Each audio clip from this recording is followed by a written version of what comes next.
All right. When we last left our heroes,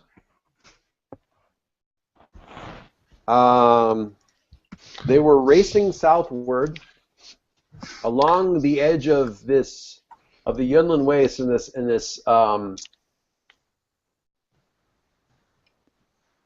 imagine sort of a browner version of the cliffs of Dover, looking down over the dunes where you're at. You're looking, to the west as you're going is just this, and it's right. We're right along here. It's just this cliffs of insanity all along this way as you're going, looking down over the sand, so looming over you guys and everything like that. Apparently, up above that, it's a plateau kind of a thing, and apparently that higher area, rockier plateau area is where certainly rumored to be heavily popular with sand people, but luckily you don't see anything. They're far enough away from here that at least you don't need to worry about it. You guys were heading south, and Deco and the girl, whose name currently escapes me. I know that Dave wrote it down, and I know that I should remember it because I'm not terrible, but we all know who I'm talking about, right? Yes. What the heck is her name? I'm going to remember now. I'm going to go and look. Reen. R-E-E-N. Reen and Deco somewhat awkwardly team up to head back toward the oasis that Deco is familiar with. Did everyone spot my awesome commissioned picture of Deco? Yes. Because I love it. I love it a lot. If I ever get to play a Star Wars game, I'm totally playing that dude because he's awesome. And now I have a picture for him. The artist who did that's from Moscow. I love the internet. I love that I can commission Star Wars artwork from a 22-year-old who's totally into Star Wars Rebels and commissions art and ships it out to people from Moscow, and that's how she makes a living. That's awesome. Anyway, I couldn't do that. EVE Online has taught me never to trust Russians in space. I have unfortunately was in EVE Online long enough to know that I can't actually trust anyone on the planet. So yes, while the Russian thing is true, it's also unfortunately true for basically everybody. It's the reason that my wife really doesn't like the game. It's not that the mechanics are particularly difficult, or at all, or that the ships aren't pretty and the space isn't pretty or stuff like that. It's that the fact that she's an optimistic person who likes to think the best of people, and EVE basically goes out of its way every single online moment to disprove your faith in humankind. I like to say that EVE stands for it's actually EVE. It stands for everybody versus everybody. It's a great game. I love it very much. I don't play it very much anymore. Sort of playing. It sounds like the anti-Margie game. It is so, Margie. It is. You can't. Let me put it this way. You can't go to the market. You can't go into the online market interface and buy something without, to at least a small degree, and sometimes to a rather large degree, engaging in PvP. That's how pervasive it is. You cannot buy something without engaging in PvP. You can't mine. You can't literally almost do anything in the game without engaging in some way, shape, or form in something that is taking an opportunity away from somebody else. It's a very vibrant and rich community that appreciates that, but if you're not into that, it is a tough road to hoe. I'll tell you what. Anyway, sorry about that. And no, it's fine. And if anybody would like to know more, you can look at 4 years worth of blogging that I did almost every single day about that game before I finally said, I need to stop doing this because my friends have stopped talking to me. All right. Here we go.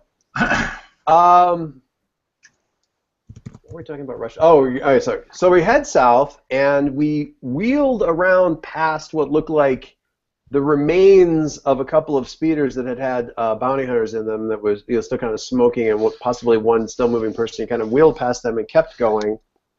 Making a note so we can inform the authorities of the GPS location, so you can go back there and go, hey, we saw these dudes. They did not look like they were having a good time. you might want to go back and, I don't know, help them or collect the bodies, something. The decision is yours. They looked of a dubious sort. Yes, they were in fact quite a dubious sort. On the horizon, so you had to swing out a little bit. You're a little bit further away from the wall. On the horizon, you can kind of see the barrier, this wall, and what looks like, according and what Deco had told you would happen. There's a break, or at least a pass into, or through, or beyond, or something. This into the land of Houdini. Yeah, well, that's the Jawas. The Jawas aren't around here. And as you're approaching, you can see sort of in front of that beginning of the pass through this area, or just a low spot where the sand goes in or whatever, some stationary shapes of fairly good size, sort of arrayed in your path pretty visibly. You can see it from several miles away. And as you're getting closer, you realize it's like, I'm going to call them cairns, sort of, I guess, would be the closest equivalent, except rather than like being like some primitive tribes attempt to mark off their territory. Yes, except in this case, rather than using rocks or bantha waste or skulls or anything like that, the cards appear to be made of piles of armor, helmets, various machine parts. You guys are in like an Abrikian speeder, and if you want to go look for an Abrikian speeder real quick and look that up, I'm not going to drag the picture in here because everything seems to be working right, so I'm not going to touch anything right now. But basically, if you can think of the speeders that they used in Phantom Menace on Naboo, like that kind of a little bit more covered than the land speeder that Luke had. Kind of a green and blue. Imagine that, and then age it forward 30 years of hard use in a desert, and that's kind of what you guys have got. So Backup can get his macro binoculars out there and take a look at things. Yeah, land speeder parts, pretty familiar-looking bounty hunter gear, and a lot of stuff that's been so badly damaged it can no longer be easily identified. All of it looks relatively, aside from the damage, new. So this is not a recent, you wouldn't call it a territorial marking as much as you would call it a warning. Okay. Somebody riled up. Heads on pikes. Yeah, or some close Fresh equivalent. heads on pikes. Fresh heads on pikes. Somebody seems to have riled up the Sand People, and they don't seem super happy about that. I wonder who. Yeah. Well, bounty hunters, or Yes, bounty hunters clearly have From done an the riling up here. from an out-of-character point of view, Bill. And a fate point. So yeah, you can just follow Deco's directions past these things. It really doesn't look like there's anything salvageable in these piles. And then from there into this pass that, while clear, kind of narrows as you go farther in here. So we're getting, into this area here. Mm-hmm. So we're going to want to make sure we're keeping our eyes on the... Well, you got walls looming up over you. I'm sorry I'm Yeah. eating your cookie while you guys were having to listen to me eat a cookie. But wife provides cookies. I'm going to have one.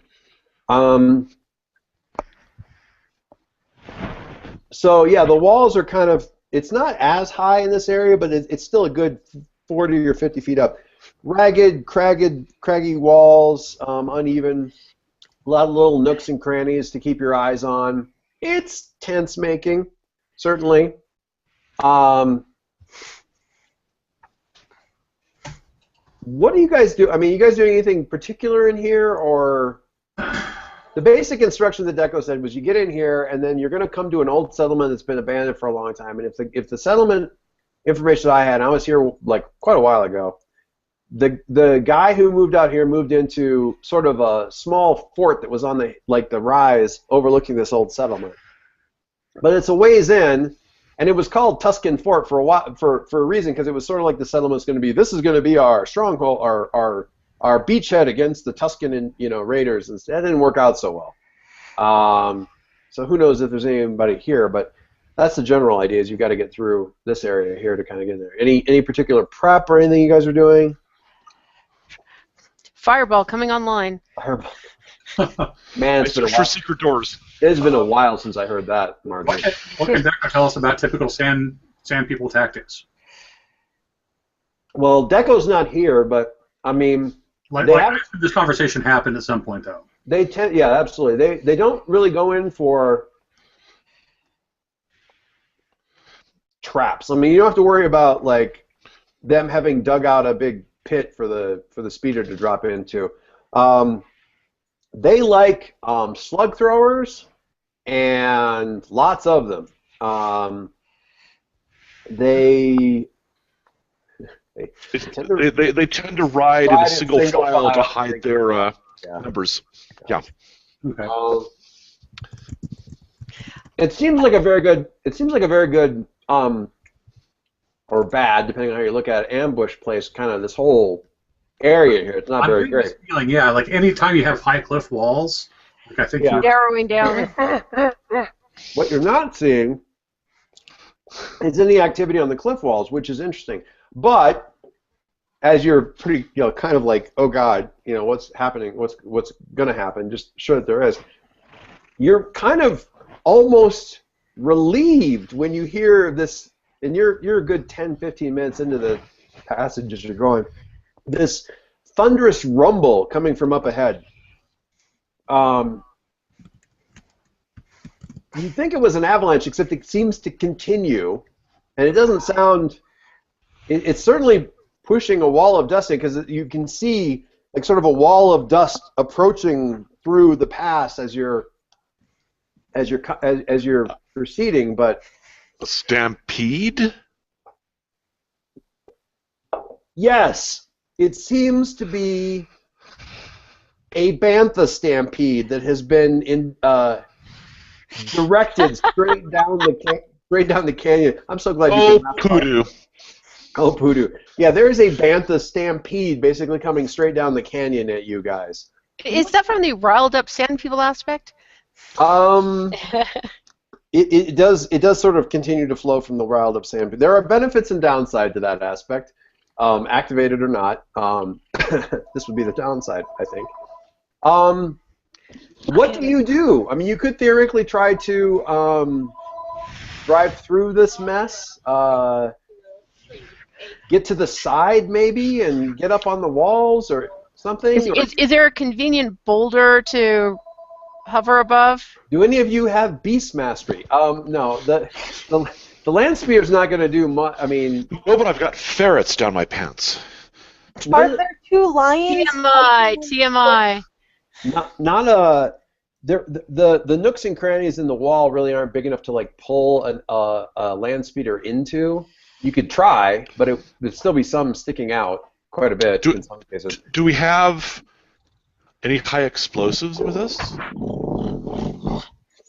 They could like dig a big crater that they would go around that we could kind of hide in the shadow or of? Scare them the other way? Well, the narrowness of the canyon makes going around. And how wide is the canyon at this point? Let me ask. About 4 banthas wide. Ah. And the stampede is about 6 banthas wide. So, yeah. I'm not saying it's a complete wall. I mean, you could theoretically. Marge's like, I could get through that. I have an aspect for that. Going through forcefully is going to give you a higher target number to hit, Margie. I'm just going to tell you that. I'm not saying you can't use your aspect. I'm saying you're making it more difficult if you want to muscle aside bantha. No. Just saying. Anyway, but you could try to thread the needle of. There's something about a camel through an eye of a needle thing. Bantha through an eye of a needle. Some sort of proverb I see. We learned about that. Yeah. So there you go. Something. Bantha through the eye of the needle. That's a new land speeder maneuver. If Margie were to pull that off. You could try and scare them with explosives. You could try to put a very large crater in front of your land sphere that they veer around, or Can we Or like tumble into. yeah. could we like take down part of the canyon wall instead of trying to blow up a hole? Maybe Create an avalanche. So something like a pile that you could get behind. okay, Maybe- so my understanding of sand speeders is that they're basically like a hovercraft, yes, basically. essentially. Yeah. You know, so can we create our own high ground? Not enough to get up on top of it. Okay. Not with, because literally it's as narrow as it is. Even if it collapsed, it'd either be too steep to get up, or if it was shallow enough, it would be against the other wall before you could. Got it. You know, you could maybe create some barrier. I'll tell you what. Talk amongst yourselves. I'm going to give you a minute here while I talk to my partner over here, and you guys figure out what you want to throw out ideas. I'll be right back. I have a small problem, Dave. Yeah, kitty. I like the idea of trying to create a small avalanche that we could use as a shadow. I think that's better than creating a crater. Yeah. Yep. But I'm not sure that's the optimal solution. Well, if they work like hovercrafts, can you just like hover on? Can you surf the banta herd? That would be awesome. I would love to see that. I would spend a force point to see you be able to do that. You first. I like this idea. I can get behind we, this. we probably need something like to get that initial boost onto the top of them.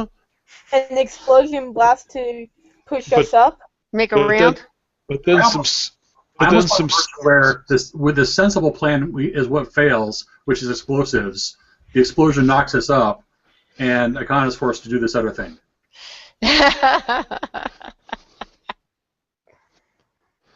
I like the idea of bantha surfing. I can get behind this.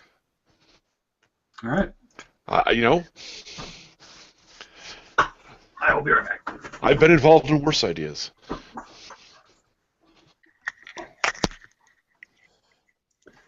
All right. Do we have a cunning plan? Did you want me to get the dryer? A plan. A plan. We have a plan, and it's certainly cinematic. Unexpected. Do one of you guys have a feat for beast taming? Are you going to do the Crocodile Dundee thing with the fingers? No, we're going to go bantha surfing.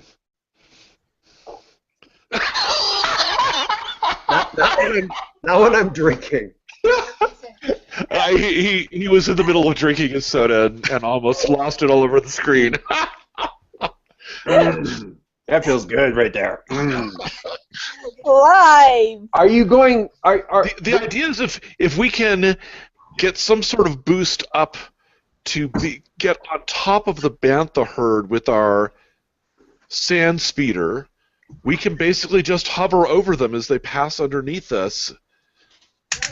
Well, I hope your flashy is good, Margie.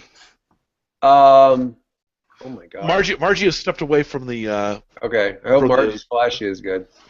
Is your flashy good, dear? Not as good as my strong. Right, I know, but this is definitely a flashy maneuver.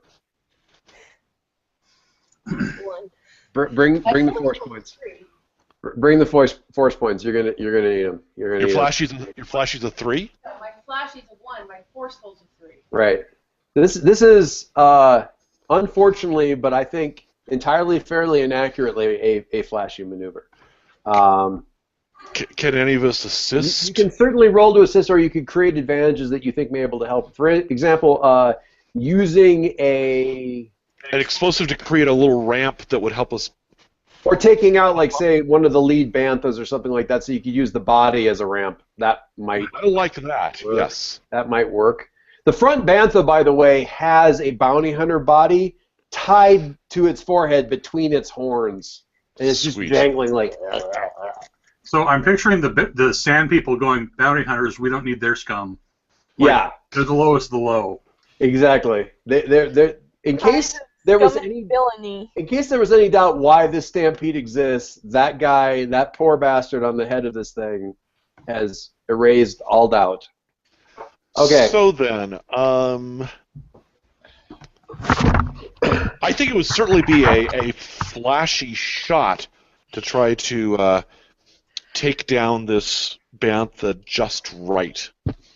Sure. Fancy or flashy? Clever? Well, he wants Quick? flashy because he's got flashy at like some ridiculous thing. So I know his is probably a 3 because Yeah, because he's flashy.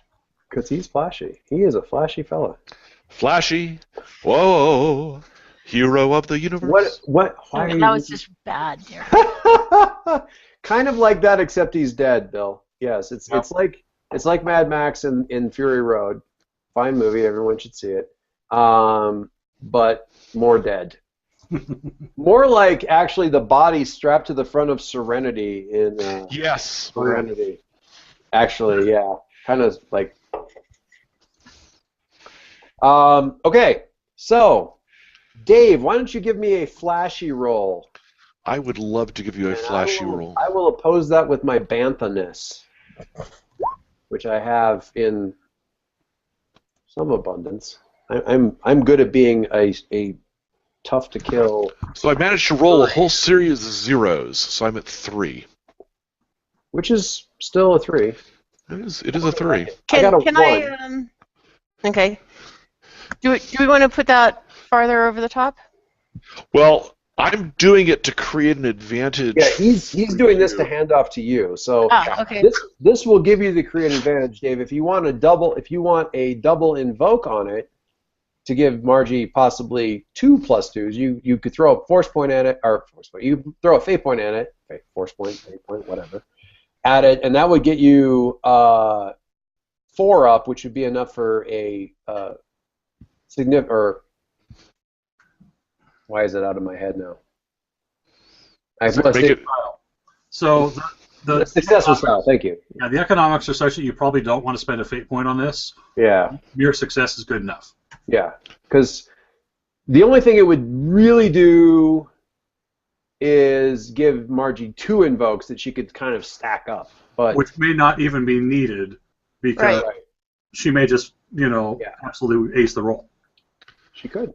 So if you're going to spend a fate point anywhere, it's better to spend that on her roll, Right. For your advantage. And Dave, I don't know if you could try to right-click on it and see if you could take it. I'm trying. It's take card. There Very you go. good. I took the card. Took the Yay. card. It counts as a card because I do all this stuff as like decks of cards. Yep. Does anybody else have anything else that they want to do to affect this scene before Margie tries to do an Evel Knievel up the side of this dead furry critter? Or I'm not even going to call him dead. I'm just going to say he stumbled and like he went down on knees. This is not going to be good. I've got a plan if it fails, but I'm waiting to see what happens. Running's not a plan. Running's when the plan fails. Remind me, how do I get to the roll dice part? So you go to the Your character sheet. second icon there on the tab on the sidebar there and look for your character sheet. Right. And then click on the appropriate stat that Got it. you are going to roll. I was going to say the stat that you want to roll, but that's not the same thing in this case. Okay, so what are we rolling this as? We're Still going to roll this. flashy? We're going to roll this as flashy. Okay. Do you have any? The stunt I think is specifically for your forcefulness. Yep. So we're just going to go with flashy and see what we get. Okay. Here we are. Here we go. Bantha surfing. That's not a bad roll at all. That gets you to a 2. And you can immediately get the free invoke from Dave's dropping of the Bantha to get you up to a 4. Mhm. You're going to Does she want, need to? yes, you're going to want a little bit more than that. The target number for a flashy bypassing of this is a little bit higher. Hey, if it's any consolation, I took a hard look at this and I looked at the ladder of difficulties and stuff like that. I said, forcefully blowing your way through a herd of onrushing Bantha is an 8. And it's not that high. So, because Star Wars, flashy is almost always going to be a little easier. it's always going to be an option, let's just say. I'm not saying it's going to be easy. So you're going to want a little bit more. You might want to invoke one of your aspects for a fate point and see. Okay. That should get you there. We're looking for a 5, just to take all mystery out of it. All right. Good call, though. I like the idea of, I mean, they're so packed in here that they are essentially a big furry moving floor. Mm-hmm. It's not going to be a smooth ride by any stretch of the imagination. So I'm going to use my aspect. If I agree to the contract, I will deliver. So you're like, we can't make it. We can't make it. Can you do this? I can if I go fast. I said I would, and we're going to. Interesting. I can if I go faster. And Kelvin is in the back. Find some way to make me go faster, and he actually pulls out this jar of what looks like some sort of clear cleaning. He pulls like the top cover off of one of the back motive engines that are on the back of the thing, and just pours this stuff directly into what it basically amounts to the carburetor. Again, we're going kind of a Mad Max thing, like they're spitting the fuel directly into the air intake at the risk of blowing up the engine. He kind of does that. Yeah, oh God, we're all going to die. Flames shoot out of that engine, which revs. You hit the Bantha with a roar and also a... and... We've invented a new sport. Yeah, go flying into the air off of the rump of this noble beast. There's a moment of I love the evil laugh. There's a moment of weightlessness before you land. You expect the landing to be harder, but you are in fact landing on the backs of big fluffy banthas. It immediately becomes like being in an incredibly turbulent sea because you're like going against the wake, so you're kind of like doing this thing and holding on with all. There's a gift that I could find if I had any idea that this was what was going to be happening. I would have found the gift of the people in the speedboat where they start to go over the waves and then it gets out of control and they start slamming back and forth and people's sunglasses are coming off and one guy loses a hat. I have to say that I was sort of channeling the new Jungle Book. I haven't seen the movie yet, but they have a cut from there where there's like this wildebeest stampede going down a ravine, and he's getting away from the tiger by, running on the backs of the charging wildebeest.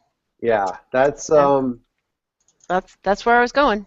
Yeah, I when you said it, I wasn't exactly expecting you to do it in the vehicle. It's a hovercraft, you know. You thought we were going to jump out and run across the backs of the banthas? I have heard crazier ideas. That would in fact be a crazier idea. I wasn't done with my sentence. From you. So yeah, it wasn't. I'm going to pretend that you was Dave. Yeah, go ahead and do that if it makes you feel better. Ranger, sorcerer, halfling. I don't think you don't have a lot of room to stand. Sexy shoeless goddess of land speeders. It wasn't, sexy. Shoeless god of war. Yeah, sexy shoeless god of war, I think. All right, so speaking of Jawas, no. All right, so you guys go through this and are kicking on, and Backup's primarily worried about whether or not any of explosives are going to fly out of his backpack and accidentally detonate on top of the banthas, which would probably go poorly. I'm just holding on. There is a moment at one of the high peaks there, Backup, where you notice, and it's interesting that you're even able to really interpret this, but sometimes body language is universal. You do spot one Tusken Raider watching this whole thing from like scouting from the top of one of the things. And somehow, even with the metal covers, the sand covers for the eyes and the mouth and the voice reps, you somehow managed to interpret a look of complete incredulity from your sole witness to what is certainly a story that will get you any number of free drinks at any number of taverns and bars and cantinas across the galaxy, and at the same time will never be believed. Well, I think that... Can I, take pictures? I was going to say, Magpie's filming it, because she films continuously, so... I don't see... I mean, it's going to look like... It's going really to bad Photoshop? It's going to... No, it's going to look like somebody who was wearing a GoPro in the middle of an avalanche. There's a moment of complete peace and silence, and then you realize it's because you ran out of banthas and are crashing to the ground. You slam into the ground, sparks go everywhere, the engine makes a noise, and it keeps going. You do have to weave your way out of a couple of, like, sort of trailing banthas, stragglers, a few bleeding calves coming afterwards, and then you take stock and look. Everyone's hair is kind of like. Okay, I have to share this with you guys. Well done. The doctor from Back to the Future. Great Scott! Everyone's eyes are kind of. Great Scott! Well done. Let's never do that again. Can we do it again? No. Statistically, probably not. I had every faith in you, Akana. Jolly good. Jolly, jolly good. Kelvin does not say this, but he thinks to himself, I'm in context, I'm starting to realize that she takes it pretty easy on the ship.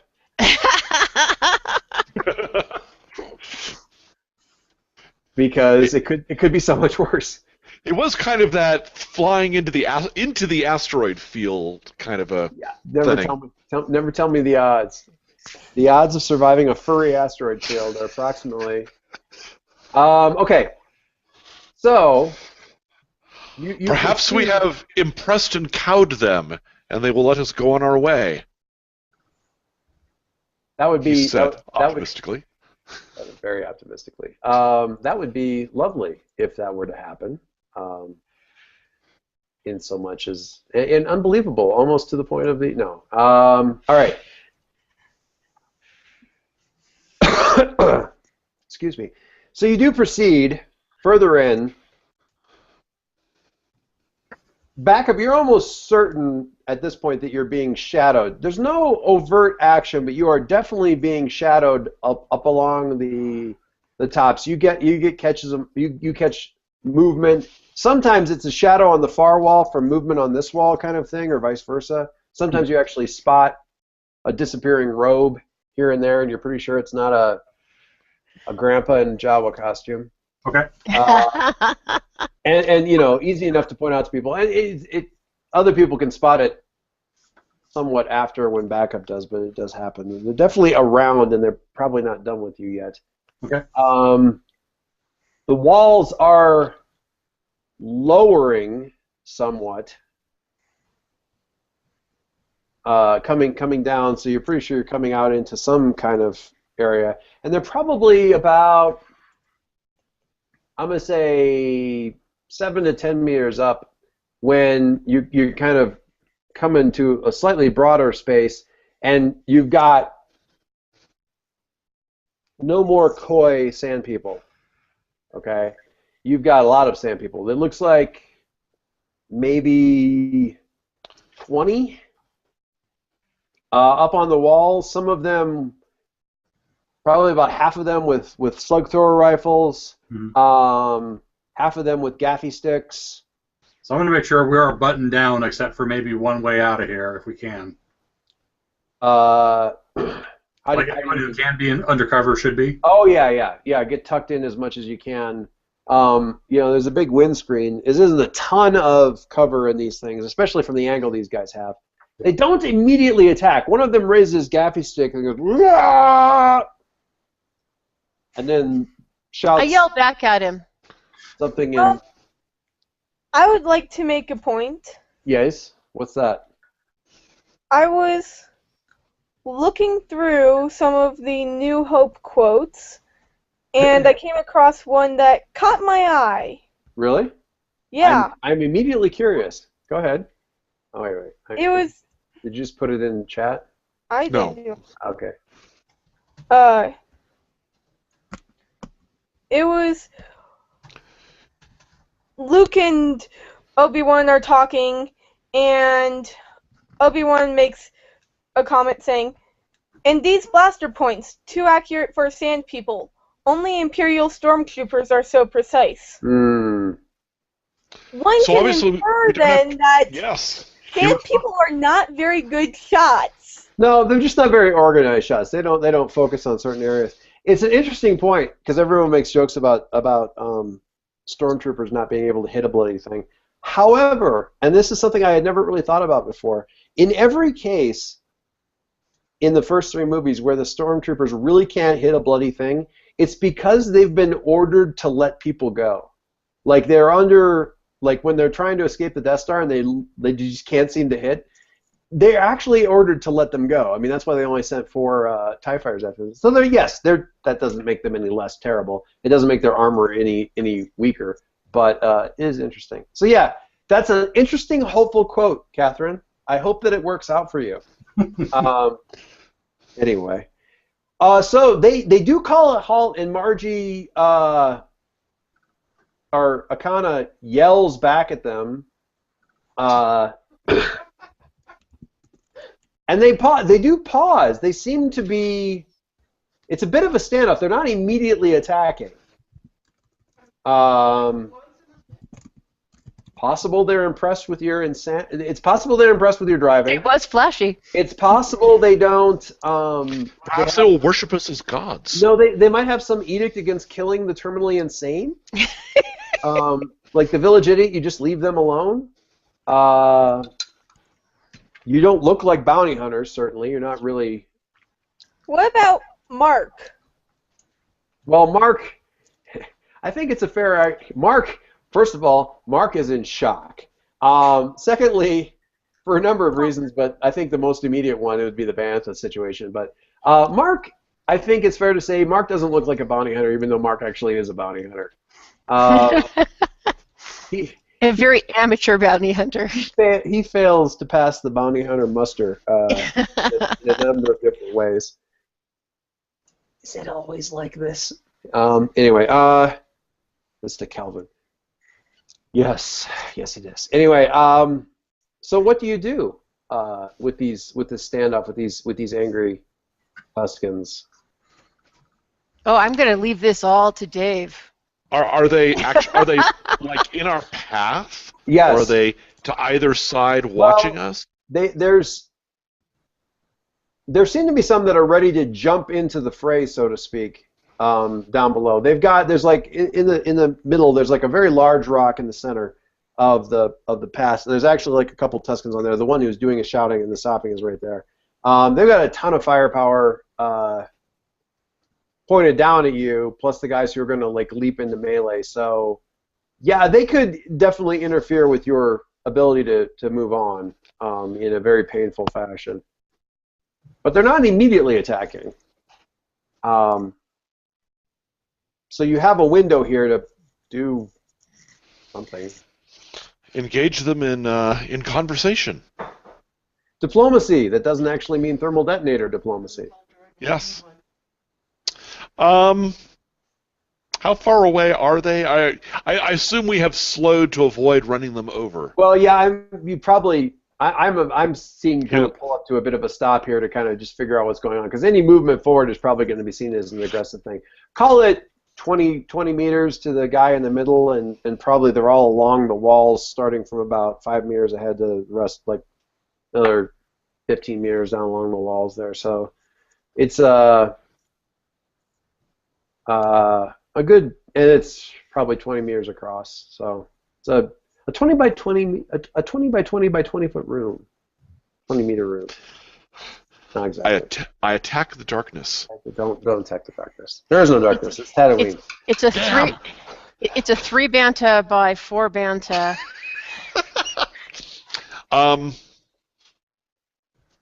What do you think? What do you do?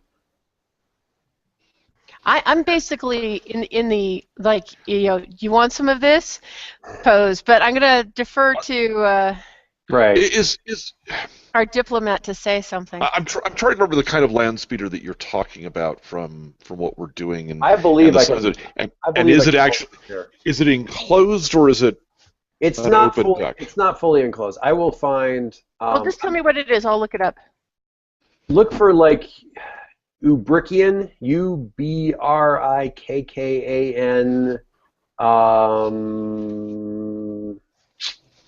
Okay.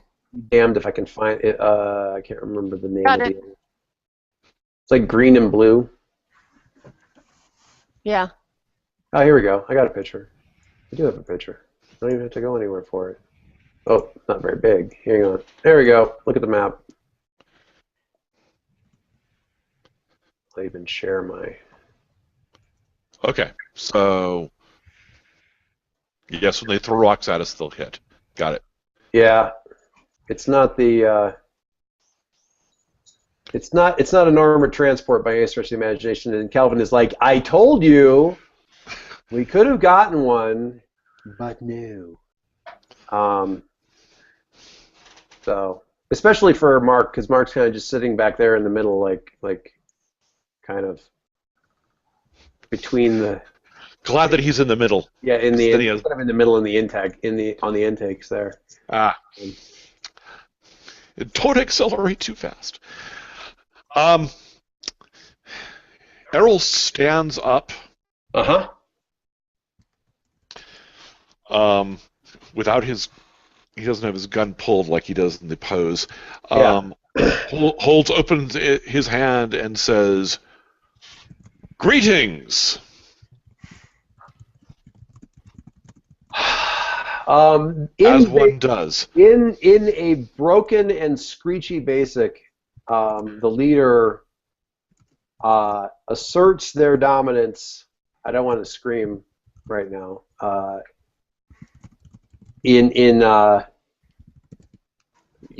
Broken basic, the dominance of this tribe and the fact that you have trespassed upon their land, as have several who came before, that they have destroyed, and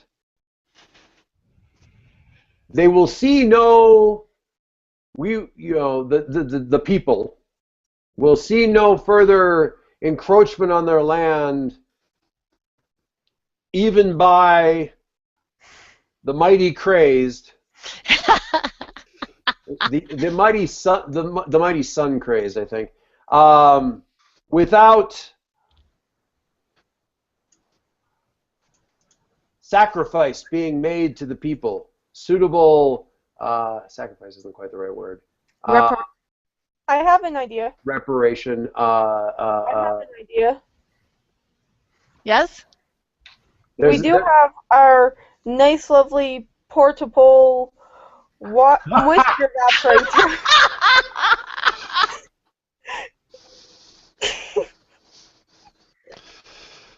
Just do it.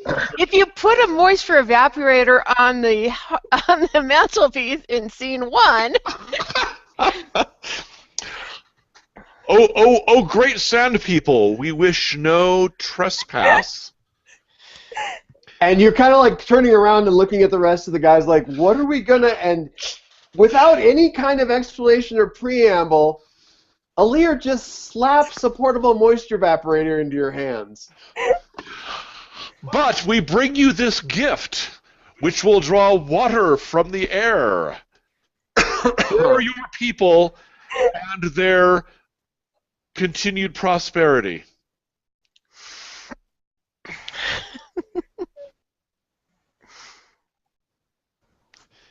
What else am I gonna do? That's Give the girl a fate point. well done. Indeed, give that girl a fate point. All right. That's yeah. Deal one card to.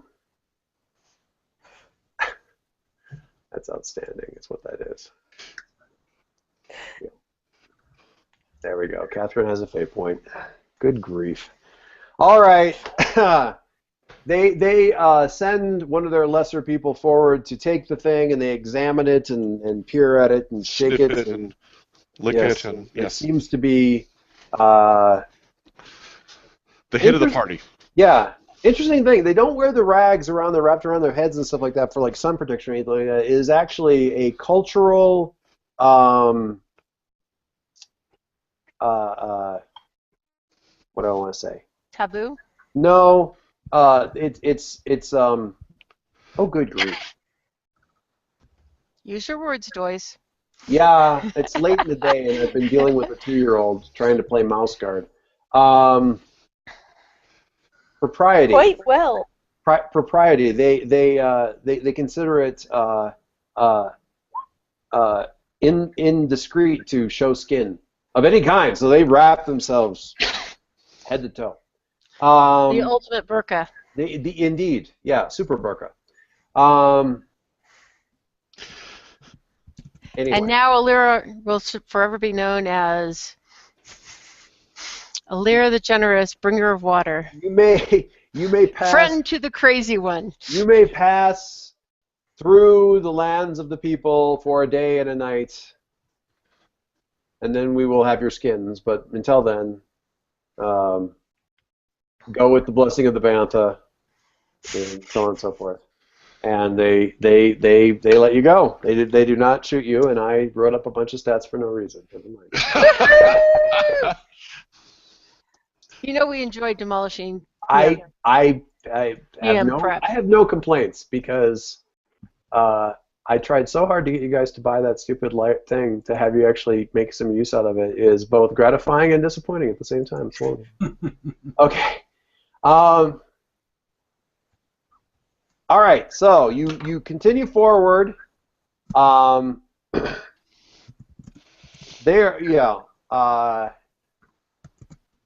The final parting thing that they say is that they have seen speeders such as yours flying through the air in this area, and if you have enemies such as the people do, beware. I'll give you that as an additional Benny. Watch the skies. Always watch the skies. Always watch the skies. Never not watch the skies. Nobody ever looks up. Hang on one second.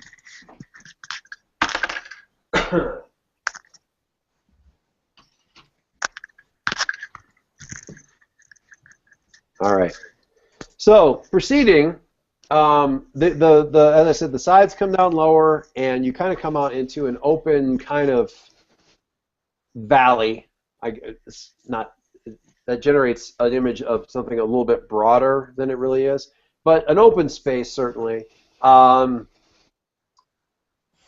Surrounded in most directions by the high walls of the plateau and the wastes, but in this area at least, pretty broad, and with a slow rise up toward what looks like the remains of, and you're still pretty far away, at least a good couple kilometers away, but it looks like the remains of a I'm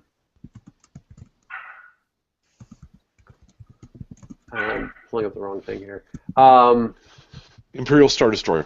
No, the remains of a settlement, and I inexplicably seem to have the fortress or the thing beyond the fortress. There's a settlement. I have a picture of the fortress, but there's a settlement that looks like it's been long abandoned at the base of like this small hill that's been leveled off and stuff put on it. And I'm going to do my level best here to actually get this image in here, because otherwise I think we're going to be a bit. I don't want to have to deal with nobody really understanding what I'm talking about image-wise. Oh, here we go. I actually uploaded it. Go me. Did I put it somewhere? Doesn't look like I did. All right, I'll just drag it out here so we can see it. That'll work. Okay, I'll make it bigger too, because that's not going to work. So you can see that pretty far off in the distance. So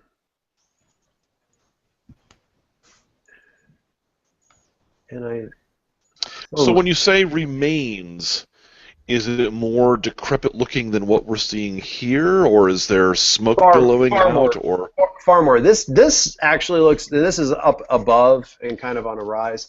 But the huts and so forth, or the residences and so forth of what would have been the settlement are far more decrepit than anything you're seeing in this area. Oh, here we go.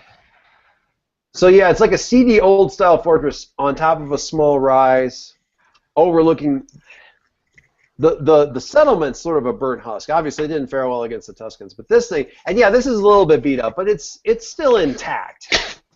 It's square. The walls are about a story high. It has 2 towers. There's the one that I see here, and then like in the opposite corner, that's basically directly behind this tower, there's another tower on the opposite corner. So you've got like basically a square with 2 of the corners have like towers that are probably 3 stories tall. Although the gun bays that are mounted in there are empty. You don't see anything. Margie kind of pulled up. When she pulled up to where she could kind of see the valley, she backed up just a little bit to kind of put you guys behind a little bit of a boulder so you could sort of visually recon the area a little bit before you go any further. The walls have been patched, and in some places looks like rebuilt from what you can see at a pair of macro binoculars. And actually, back up as you watch, you can see a figure appear at one of the tower windows and kind of hold up something reflective to its face and kind of scan back and forth, and then put it back and disappears back into the shadows of the interior of the building. So somebody's there, and good odds it's not a bounty hunter, given what the Tuscans have been doing to bounty hunters just lately. So. And given the fact that it's not smoking ruins. Yeah. So that's what we have, at least right now. Whoa. Not going to do that. Woohoo! Just going to stop that. Whoa. Wow. I'm just going to stop. Stop. Good grief. I'm not exactly sure how I did that. That was pretty cool. So anyway, that's what we have right here. How do you want to proceed? Because I mean, in theory, there's people there. In theory, they're friendly, or could be friendly. So just to recap, because this has gone across multiple sessions. Right. We are in search of what's his name? Tallon. Adar. Adar. Yeah, sure. Adar Tallon, who... A brilliant tactician. The brilliant tactician, former admiral war hero of the Republic/Empire, who we believe came here after his quote-unquote death. Right. And is most likely at one of 3 settlements, this being the 3rd that we have tracked him down to. Yes. The others being the others being one that was long ago wiped out, also probably from a Tuscan attack, and one that was just recently wiped out, probably at the mechanical hands of a droid bounty hunter of some kind, who decided to shoot first and just sort of dispense with the questions. And we've not actually seen in all the various bounty hunter bodies or clusters of bodies thus far. We've not seen. Well, we didn't get close enough probably to pin that down, but you haven't seen any of the ones that you have understood to be the leaders, Jada Cast, or that seems to be like that. She seems to be sort of the spearhead for a lot of this, and the more dangerous one. The one that was on the space station initially when you rescued Dana. Dana, who I'm assuming stayed in town, because we haven't really talked about her, and she hasn't been in the... I mean, or she can be along. I'm fine if she's along. What do you guys think? I thought you said that... Oh, no, it was the other girl. Dana is the agent, but she might have stayed back just because, for whatever reason, because we forgot about her. Or there is no Dana, only Zool. Yeah. Or she might have stayed with Deco, which would also make not an impossible amount of sense. She could certainly have stayed with Deco. What would you guys, or she could be here. What would you guys prefer? Mark is coming with, just because I need that kind of... Because we all need a meat shield. If I need something to go wrong, I need somebody handy for that to happen. Given that we haven't referred to her, probably we shouldn't have her... We'll say she goes with Deco, because I think that we did kind of mention her a little bit before that. So yeah, in theory, this is one of the last few places where it could be. Certainly, somebody would really have to have their poop in a group to be able to survive here for any length of time, considering where this place is at.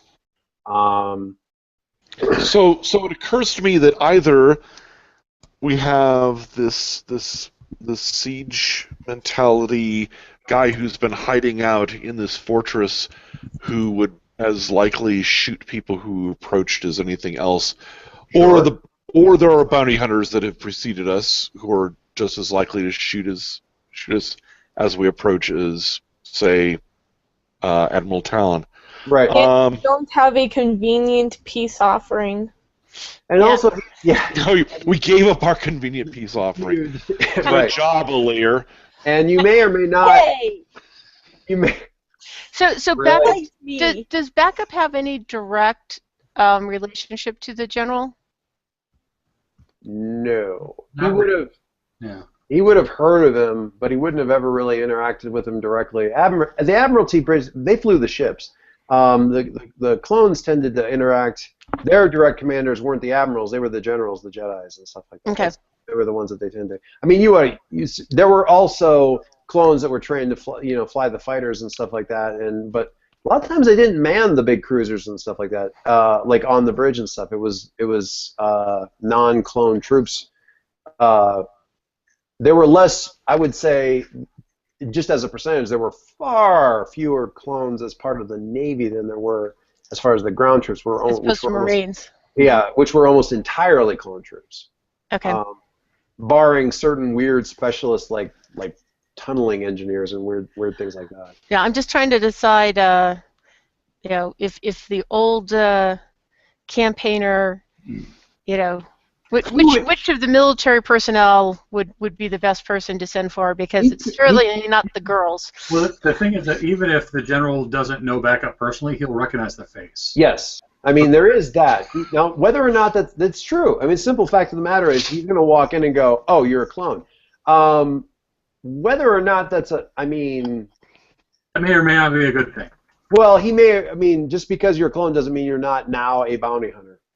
That's Or a mercenary, which is actually what you have been at times since then. So but it gets his attention.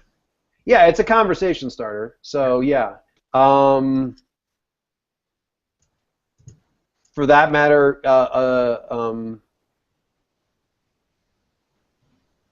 Dave's guy. I mean, Errol wouldn't have necessarily know the guy, but at least would know the Admiralty and things like that, because you worked. You would have what little contacts with right the Imperial Republic and then Imperial military. You were certainly, yeah. I mean, you were certainly involved in the defense of Naboo at that point in time. Now, Naboo didn't come up that much, like Tatooine. Naboo didn't come up that much in the war. It wasn't, except at the very, I guess maybe the the very beginning.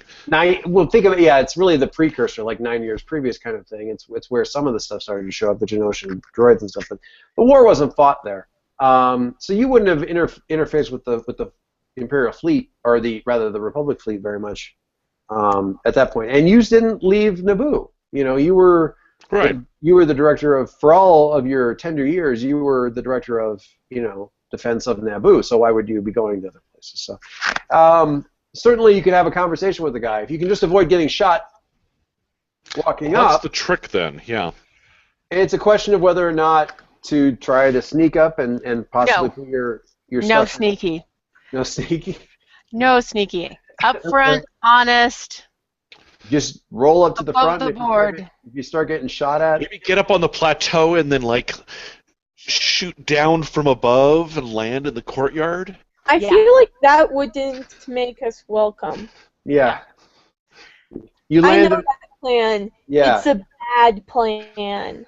It sounds like the best course, assuming that the bounty hunters aren't in charge of the fortress at the moment, is to basically go up with one or two of us, literally standing up with our hands. Walk up and knock. Side.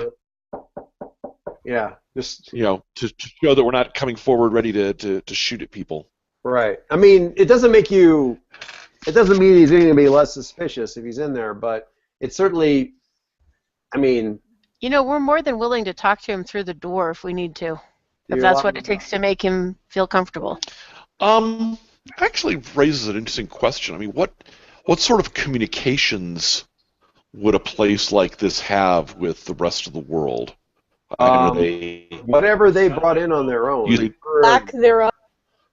Yeah, kind of whatever they brought in on their own, really, because, and it doesn't say he couldn't have brought in, like, the guy's been here, if it's him, he's been here for 15 years. You can, I mean, even with the delays, Amazon can ship a lot of stuff out here, even if you got to wait a couple weeks. I mean, that's what drones are for. That's what drones are. You could definitely, I mean, the place has been rebuilt. Resources have been expended on this within the last 15 years. In some cases, fairly recently. I'm just wondering if there's a way to communicate with the fort that we would have some idea about, short of like driving up to the front door. You could broadcast on general channels, but can we broadcast on a directional channel in some fashion? No. I think that something that's like a. I think you're going to need to go up to shouting distance. Well, yeah, like a laser. Well, you could broadcast, but a laser antenna that's like a directional kind of thing is going to be the kind of thing that I would probably know that somebody was carrying. What I'm saying. And a general broadcast on general open channels, you run in the risk of those flying enemies that the Tuscans mentioned. Yes. Yeah. So you don't necessarily want to go. All hailing the Admiral Tallon, is that you in the fortress? And then four guys are suddenly. At coordinates 1, 2, 3, 4, 5. Well, or triangulate on that signal.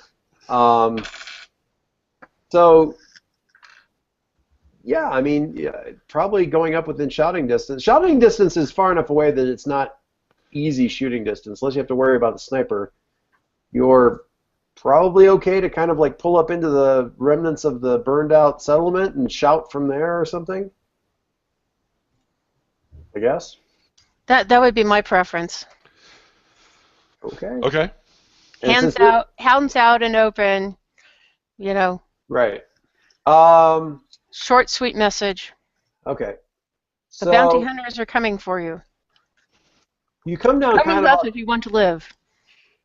You kind of come down off this sort of ledge that's overlooking the canyon, and you wind your way through a bit of the burned out canyon. Once you can see, there looks like sort of like a flat roof that raises a little bit above the wall, sort of in the center, and there's somebody sitting on there, like standing up on there with the things. And once you can see that they're definitely watching you, you kind of stop and, wave your hands. Hello, the fort. We are not trying to see shouting and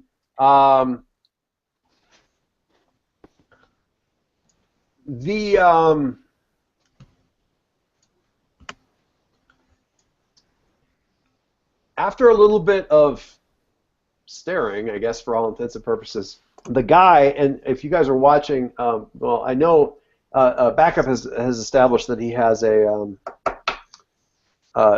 macro binoculars he tends to make good use of. This dude's a Trandoshan. Calvin's like, give me that for a second.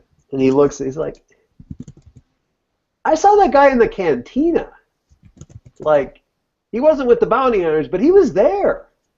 He was like, oh God, we could have just asked this guy. But yeah, according to Calvin, the first time that he was in the cantina, that Trandoshan was in there with what are those kind of the bug-faced dudes that you see in the first movie with like a spacesuit? They kind of look like flies' heads. I can't remember what their names are. Yeah. But he was in, and a human. So those two guys were talking to a human spacer of some kind. Anyway. And he kind of pauses, and you actually get a very distinct sense that he's looking at you, looking at him. Back up. And he bends down and he picks up like well, you kind of have a moment of oh crap. He picks up a really long rifle, but then he sort of like bends down with it and he fiddles with it for a little bit, and he pulls up like a rag, like an engine cleaning kind of rag that's tied to the end of the thing, and he does like a semaphore signal that's classic Clone Wars era silent signaling type thing for approach,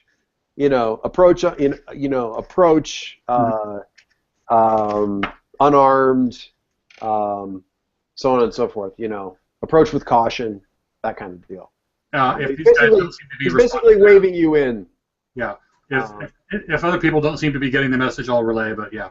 Okay. Yeah. I mean, the gist of it is waving a flag, but and you're pretty sure it's not a surrendering flag because it's not white by any stretch of the imagination. But he's like, yeah, that's actually he's waving us in. So you guys kind of pull up there, kind of to the front gate, which is sort of there over yonder. Big doors up.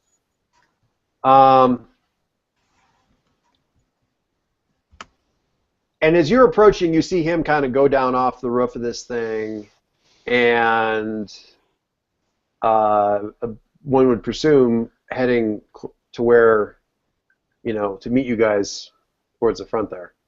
Okay. So anything else that you're doing before we get to that part? I'm gonna make sure my weapons are primed and ready. But watching the parapet to make sure that boiling tar isn't poured over on top of us. No, I'm watching Mark. Somebody Mark? needs to. Kelvin is keeping a little bit of an eye on me. Mark doesn't look like he's ready to go for his gun or anything like that. He's not exactly sitting in the back eating popcorn, but he is Subdued? Yeah, he's just kind of, I'm just going to sit back here and kind of hope everybody forgets about me now because I'm planning a maneuver, but I just don't feel like anything good ever happens to me when people notice that I'm around. So, excuse me, you come up there, and the gates are kind of swinging open as you're approaching, and I'm going to forget what this dude's name is, but I'm going to look anyway. See, maybe I've got a picture of him. Oh, yeah, I do. Look at that. All right, so this dude. Here, let me show to players. Did you guys see this? Yes. Okay. Oh, hello there. So one of those dudes, and did I get a picture of the? Yeah, there we go. We'll share this to him. okay. Trandoshan. Trandoshan, I don't think we really need to. You guys pretty much get that.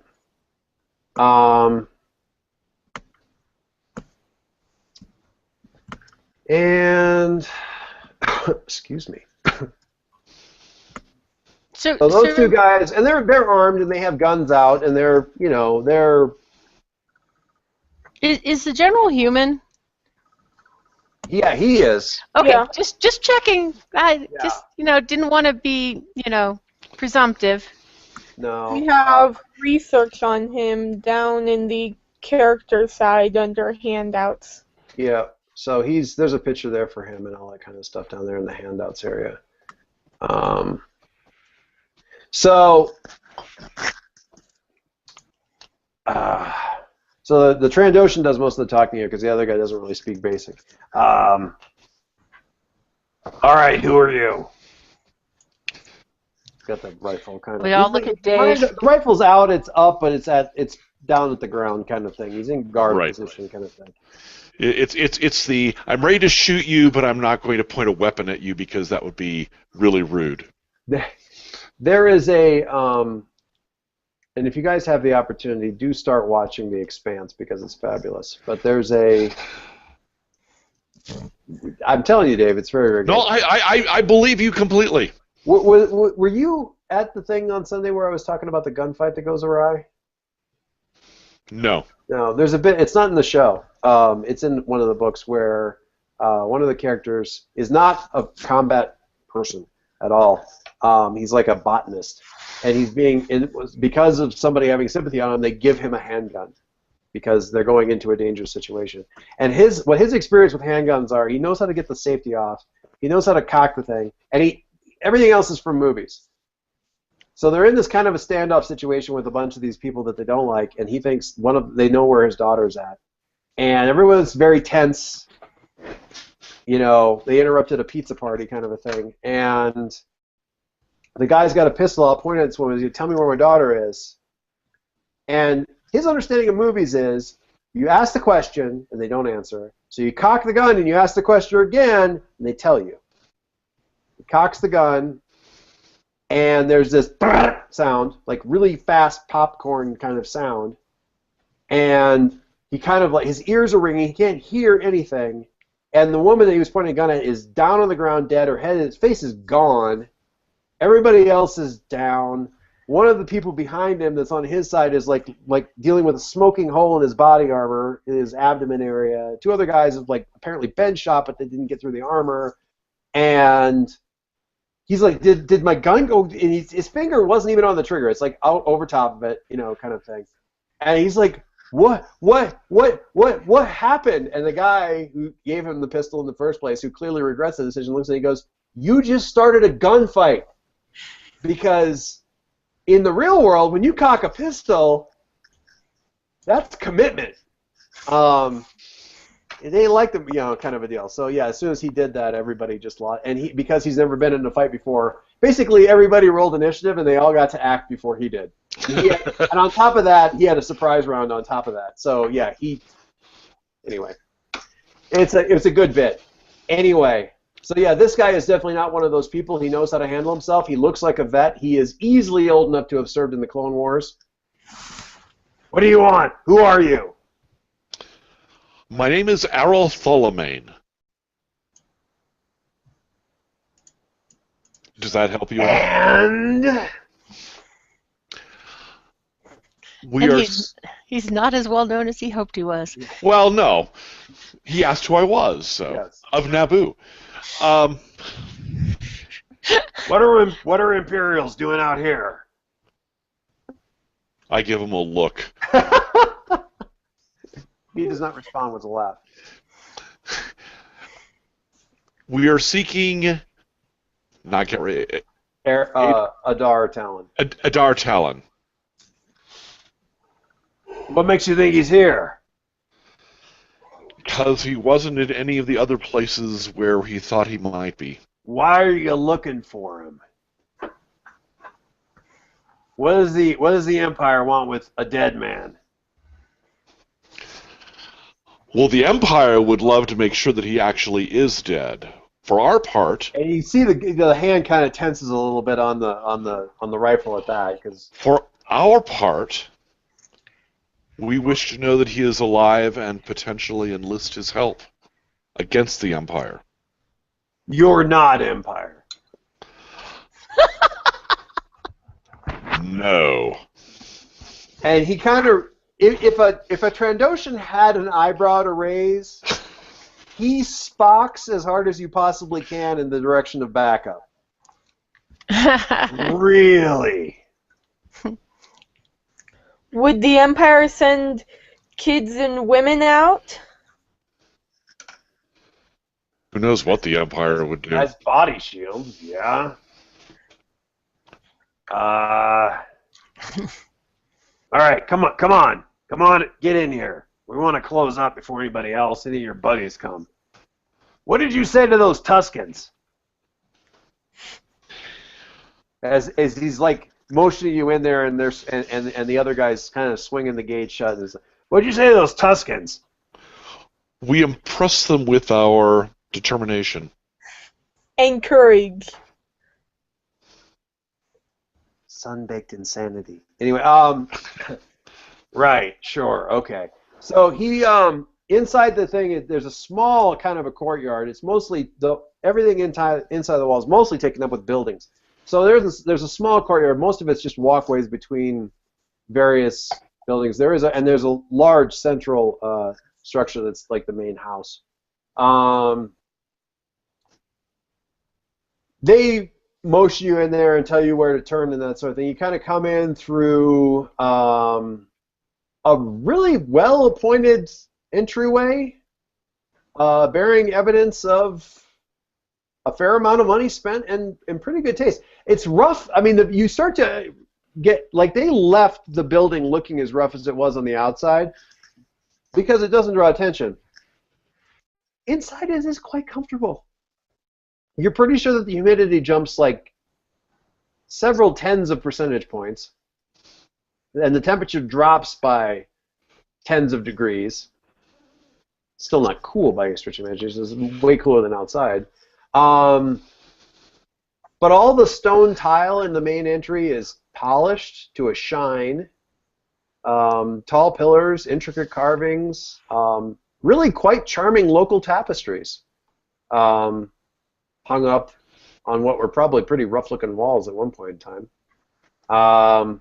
And he kind of leads you, or not leads you, but directs you forward through like a clear dome, like the center of the house has like a sort of a dome over what looks like, you know, kind of a garden thing. So let all the sun in, but also have enough moisture kept in here for like off-planet stuff. There's a big statue in the middle of the garden that is probably Tallon, although you can't tell because the bottom has been buried in the ground far enough that you can't see the inscription.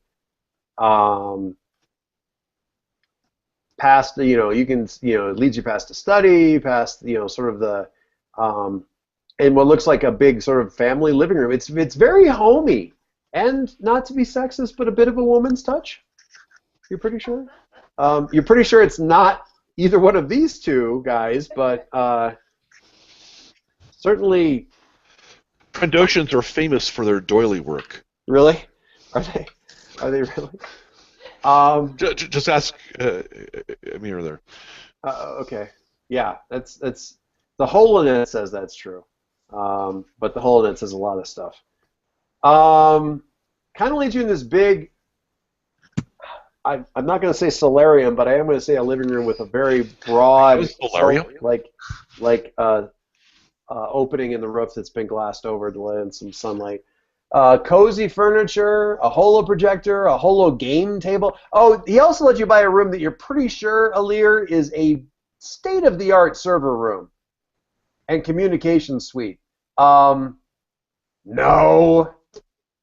Quit it. No. So in this room, there's a droid, kind of like the blue number that follows General Leia around in the most recent movie. But like a blue protocol droid.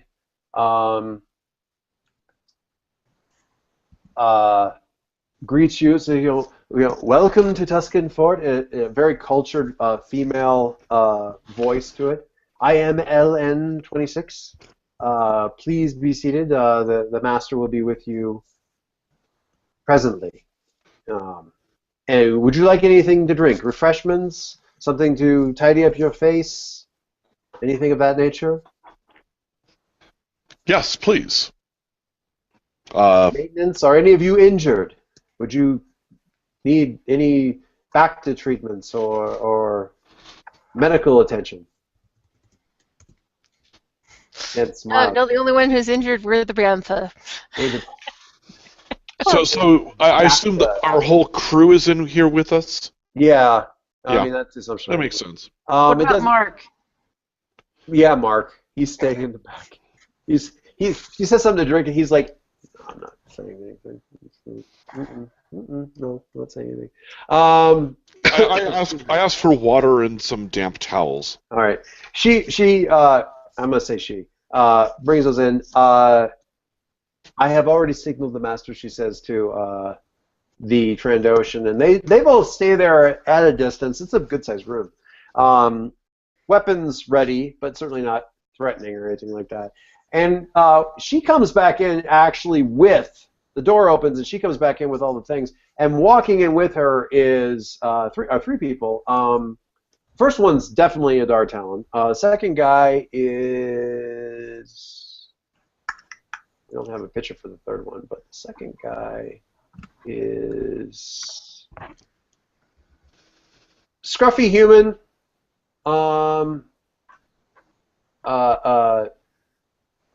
Eye patch.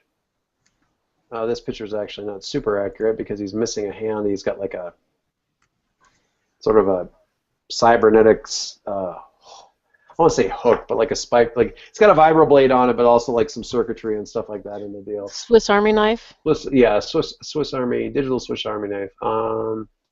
Swiss Army hand. This is close enough. That will do. And then a woman who, the main guy, Adar comes in and sort of sits on the arm of a chair across from you guys in, you know, the way a Dama would. And the woman comes in and sits in the chair next to him and sort of pats him on the, you know, pats him on the hand a little bit and smiles at you and Doesn't say anything, but certainly seems pretty comfortable. The third guy kind of goes over in the same area as Shrike and Quist, As the bodyguards. as the two bodyguards, and kind of takes up a position with his, he's got the cloak on that apparently people wear. He just kind of folds his hands in front of him and just kind of takes up a position with his thing out there, and his blade kind of casually beeping and or flashing or whatever. Doing the stuff that the cybernetic softly. thing, the cybernetic thing that the guy had in Empire. Lobot. Yeah, Lobot. But the lights are kind of doing that sort of random activity indicator stuff that it just sort of seems to do to let you know that nobody's asleep.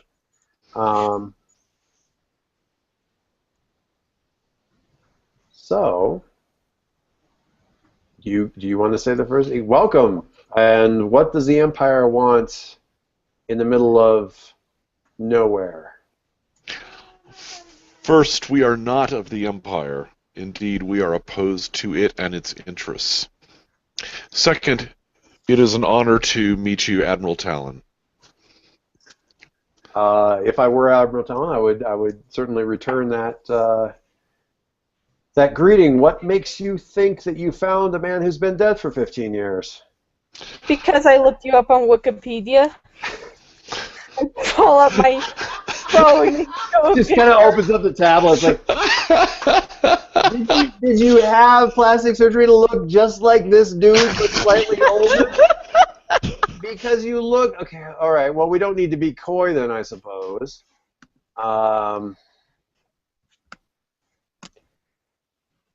So... I'm lagging a bit here. I'm sorry. Hang on. Keep going, Margie. I was surprised. Anyways, we are here because you have been discovered and you are at risk. And how do you mean? Someone who knew of your... Someone has reported that you are here on the planet. The Empire is sending bounty hunters to retrieve you prior to their being able to reach here themselves. The Empire's coming? Yes. What are they... Like who? What do you mean? Like... was it a battle cruiser that was there, Dave? Victory-class Star Destroyer. Yeah. Victory-class Star Destroyer. Do we know who was in charge of it? For me? Yeah, Captain Parlan. Never heard of him, says Talon. And the name of the lead bounty hunter, what was her name? Jada Cast.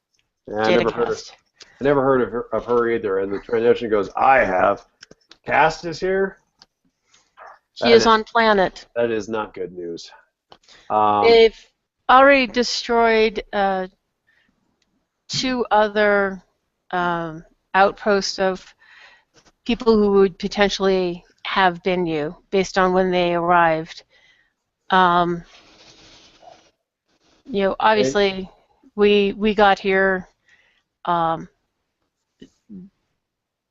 The main group of bounty hunters that was coming for this location had an unfortunate accident or 2.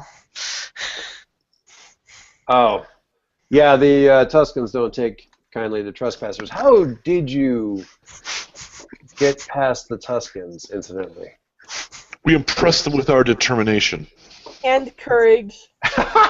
I love that you're saying exactly the same thing twice.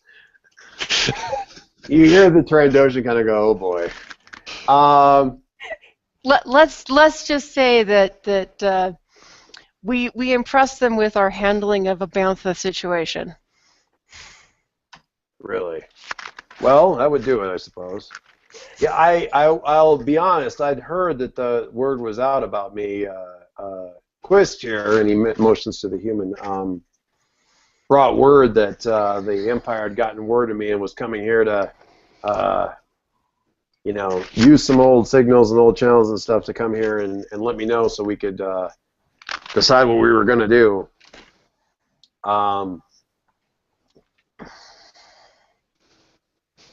I didn't think that they could actually find us out here. I mean, odds are I can't believe you found this actually. And they've been circling around, but this place looks abandoned from the air. We made a great effort to make sure it looks, made a great effort to make sure that remains true. So I don't know that they're going to be able to find us as long as we stay quiet out here. Well, one band of bounty hunters has already tried to make an attempt to get here. Really? We were able to determine information that led us to your location. I'm afraid this site is no longer safe for you. Who are you people? Where are you? What? I mean, Who are you people? No offense. I don't want you to take it the wrong way, but what? We represent people who are rebelling against the Empire. Oh, I've heard about this. You're you're actually organized enough to get here ahead of the Empire. Apparently. And get an asset off of the starship that is on its way before they left. How did they find out about me? I mean, if you got a spy, right? You had a spy on their ship. How did they even find out about me? I'd have to go back to our previous notes. I can provide Dave his memory, but I was wondering if anybody remembered. There was some person who had gone to them claiming to know where Adar Tallon was. Agent Foss, Adar Tallon. He was a military genius. He's now been spotted alive on Tatooine. The cat. No, he wasn't spotted. He wasn't spotted alive. That may be incorrect. I think you're correct. He hadn't been spotted on Tatooine. One of the pirates of the Relentless that the Relentless captured on their last patrol confessed he'd helped Talon fake his death back in the day and sold Talon's location to save his skin. So while you were sort of, it was with the Relentless and they were on patrol out in this such and such quadrant, and Talon sort of pacing around, and actually, he has been ever since he mentioned, Quist brought me the word. He's been, asking questions and, doing this thing, looking back at you, going. When Quist gets mentioned, he's wandering about, and he comes over and murmurs something to Talon, and then keeps walking. When you say the thing about a pirate, like, that Talon's not really dead, and the pirate said he knew he wasn't alive or anything like that. The room gets noticeably tense. Kind of in a hurry. Talon kind of turns around and looks at you, Dave, and goes, "I'm sorry, could you repeat that?" Why, yes. I'm getting ready to draw. I'm just curious. Back up. On who? I just for posterity's sake. Not that you're committing to this. I'm just curious. Just for the sake of the game log. I'll send you a private message. How about? What's that? He's going for the woman. Yeah, the woman is his wife is the. Go ahead. Is the hostage. Wife is. They could very well be. I don't know if I want to go for that trope. I may do that. Anyway, so he turns to you and says, "I'm sorry, could you repeat that?" A pirate that the Relentless captured on their last patrol confessed that he had helped you fake your death back in the day and sold your location to the Empire. To save his miserable hide.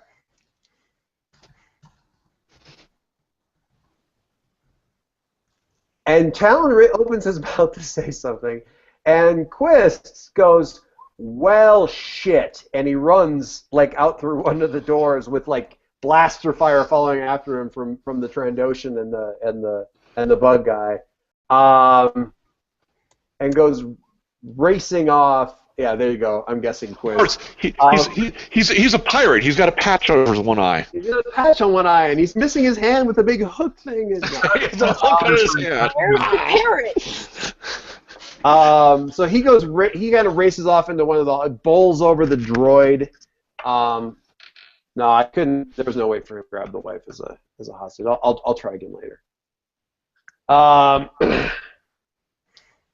It's kind of the way the house is laid out. This is sort of like not the most central area or anything. He goes, and Talon's like, he goes, just wait. Hey, stop! Quist, what are you doing? And he's shouting back into the rest of the house there. And there's no answer for it a little bit. He goes, well, they had me pinned down, Talon. There wasn't much I could do. It was either that or get hung for piracy, executed for piracy. What'd you expect me to do? Well, I am a pirate, you know. Yeah. Well, that's okay, fine. But what are you doing? Why'd you have to come here? Well, they weren't sure if the bounty hunters could pull it off. So this was my way of buying myself free and clear with a pardon. Really? And the Trandoshan kind of snorts. He goes, and Talon goes, you were just going to come here and take us all down? That was. How did you imagine that was going to work for you? He goes, well, I wasn't going to take you all down.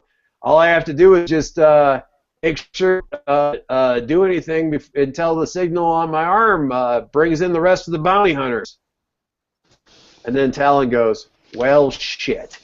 So that happens twice.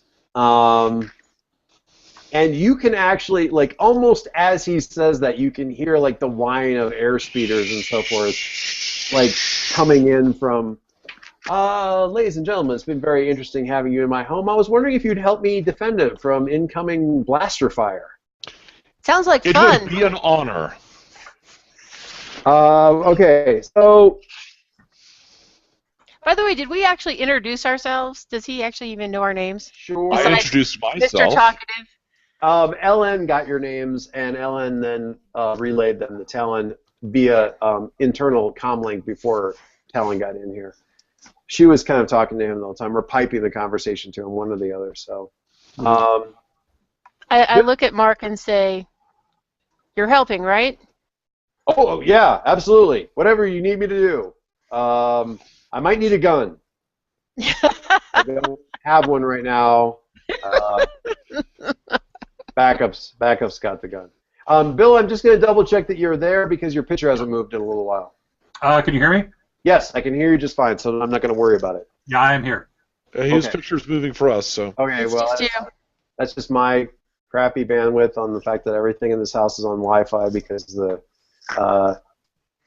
router is in the absolute worst place to get wires to anything. Okay. All right, never mind then. Excuse me. Right. Approaching airspeeders. You guys can get on the walls. You could get up on top of the roof of the hangar. You could simply barricade the doors and fight room to room. You have two Let's problems. make a list of our assets. You have. Why didn't you mention the Holocaust cloak when we were first listing our assets? A wheelbarrow? Why didn't you say we had a wheelbarrow?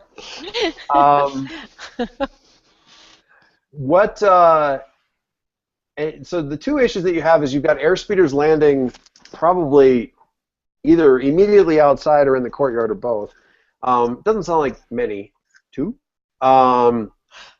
And you've got Quist roaming about inside the building. So I'll take it around in turns and see what everybody does. Bill, what do you do? What do you do? I'm gonna try to get high and get a sniping position on the people outside. For that, I would, and you can get directions from these guys. So you kind of turn to the Trandoshan, whose name I keep forgetting, and kind of go, where can I go to get a decent shot? And he's like, second tower, through that door, first on your right, 3 stories up. Okay. Jungan. Jungan, thank you. Jungan, the Trandoshan. That doesn't really roll off the tongue. Anyway, right. So Dave, Adar, not Adar. That's the other guy. Errol. Errol. Sorry. I'm sticking with Adar. Okay, he is going to head for the front entrance, or either of the house, or if there's nobody in the courtyard of the actual fort itself. So he's kind of, actually, you know what?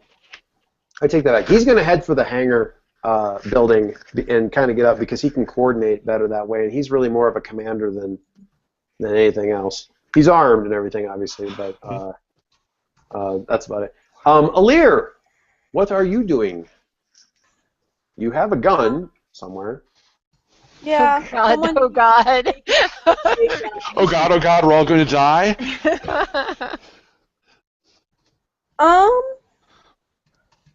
I'm wondering if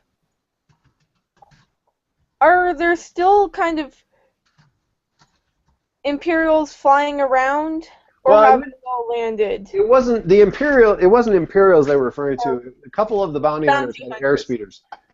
They may be flying around. Sounds like they're mostly landing. The place, given that room that you went by, may have some decent security. They're not going to have like mounted guns or anything like that. But Yeah, I was thinking of that room. yeah, you might be able to secure some doors in people's faces and get camera stuff and sort of create advantages for people around elsewhere in the complex just from that central location. Also, bonus. Shiny thing. Yeah, shiny things. Shiny blinky things. So you could get in there and With tap interesting in. info. Yeah. You turn to the... Does it have Wi-Fi? you turn to Talon. It's like, don't take this the wrong way, but I need your network password. I need it right now. It's not going to. Because it would take me like 3 minutes to get it. Yeah, it would take you 3 whole minutes to get that, and that's really time we don't have right now. Although this is password. I know the first 3 characters are X43, and really you need to have some capitals in there or something like that. Because what's the rest of it? I've already worked out the first 3. He rattles it off. You head that direction. Margie, what are you doing?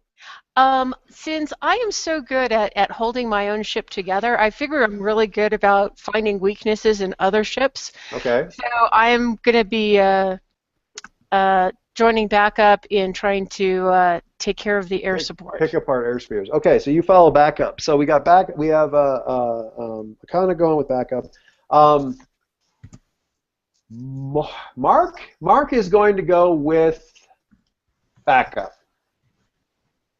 Even though he's completely in a backup, do you provide him with weaponry of any kind? Because you took his pistol away. So, okay.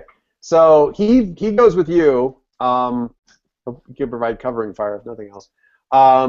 Excuse me. Conan's with you. Alir going into the computer room, and the computer and comms, and Adar heading for Jungin and Shrike are going to head for the front door / gate area, while Adar coordinates from the hangar area. And his wife is also heading for the hangar, but she's going for the actual hangar area. And you actually go through that, Dave, on your way up.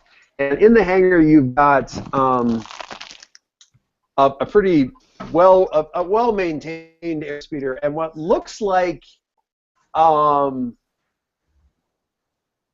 you're not sure. It's 4 fighters, four like, you know, starfighters.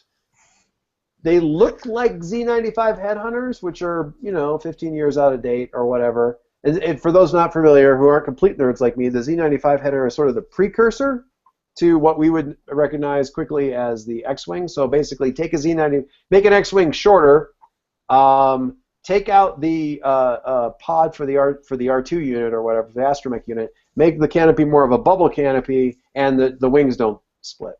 That's a normal Z-95. These things have, for better lack of word, been hacked on within an inch of their life, and if they're functional, definitely are not factory standard. And I mean, let's just say Adar has voided the warranty rather profoundly.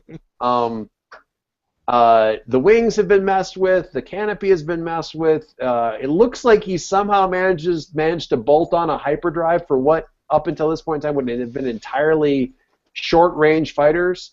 They're either beautiful or a complete mess. There's some more like sort of like looks like deployable airfoils on the things and all kinds of craziness that he's been doing. Noodling it. Somebody beeped. I'm guessing somebody. Oh, we got a URL for the Z95. You are the Z95. Love the Z95. Yeah. Love the Z95. Good ship. Good ship. Look at that thing. It's gorgeous. Oh, I like the rotating one. It's very pretty. Anyway. So, excuse me. So can I change my mind? Where are we at here? Here. Okay, so Sorry. So I can change. So can I change my mind? sure, yeah, you can totally change your mind. Oh, so when you find out that there's fighters, Yeah. so you're going about halfway up the stairs and you hear over the comms like dear, if you wouldn't mind going to the hangar and warming up those fighters for when we need to make our escape, and you're like, did you say fighters? Please. Air superiority fight. I'm back up. You look like you really have this in hand. I'm gonna just and she just I'm gonna go. Okay. So right. Bye bye. Love you. You pound your way up the stairs. From your vantage, you can certainly see there's one airship or one air spirit that's already made landfall out in front. They have the walls providing some cover for them already just because of the angle and the fact that you're on the tower sort of in the back. But you have a beautiful view of the one that's still circling, trying to find a way into this tight courtyard in the middle. They decided to get fancy, and it's also slowing them down. Looks like about a half dozen guys in that speeder coming down. No faces that you recognize, but certainly well manned. So what do you do? And what do you want Mark to do? Because he will just follow your lead and follow orders. So they're trying to come down in the courtyard? Yes, they're kind of like they keep kind of moving back and forth trying to figure out how to get the angle to land there in the middle. Ooh. I mean, you could certainly bring them down. You could fire into the canopy and see if you can't take out some before they get down. Like you could, you could definitely wreck them. But if they come down too, they're gonna. Any way that they come down, they're probably gonna. If they don't come down carefully, they're gonna come into a building. Calvin, what is Calvin doing? Calvin is going to help with warming up the speeders, or the fighters and stuff like that, because really mechanics is his thing. So he's going to be actually by the time Akana gets there, he's already got the canopy open on one of them and just like is stepping back. He goes, I don't know what this thing does, but it's probably genius, and just take it easy on the throttle because I don't know if you're going to be able to. This I can't watch. Basically, what I mean, out of character or meta level or whatever, what he's doing is essentially working out the prototypes of X-Wing in his garage. Yeah. Nice. Just, Love him. Yeah. So there you go. Okay. Funny thing that Rebels has done, and it actually makes a complete sense.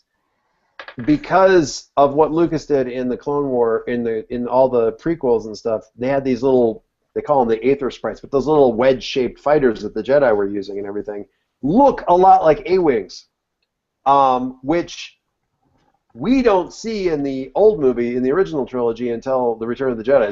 They're just not there. So the assumption was they were the last thing developed, and they were the newest ones, and blah blah blah blah blah, and the Clone Wars and all that stuff has sort of flipped that whole thing on its head, so that if you watch Rebels, the A-Wings are the only fighters that you actually see anybody using, and occasionally a Y-Wing, because they look like the next generation of the Aether Sprites and stuff like that. So in this timeline, you get A-Wings, and then A-Wings with this big clunky-ass, couple of additions of engines in the back that becomes the Y-Wings, and then finally you get X-Wings evolved off of the... so the X-Wings become the last thing, and become the newest and best fighter that the guys have that we haven't even seen yet in the thing. They had an X-Wing prototype type craft in Clone Wars. Yeah. So You have, I mean, it could be that was meant to be a Z95 that was messed with or something. And they have the B-wings. The B-wings show up in some of the Rebel episodes. You meet the guy who invents the first B-wing, which has a ship like a Yamamoto gun on it that takes the power. That was a funny Love that episode.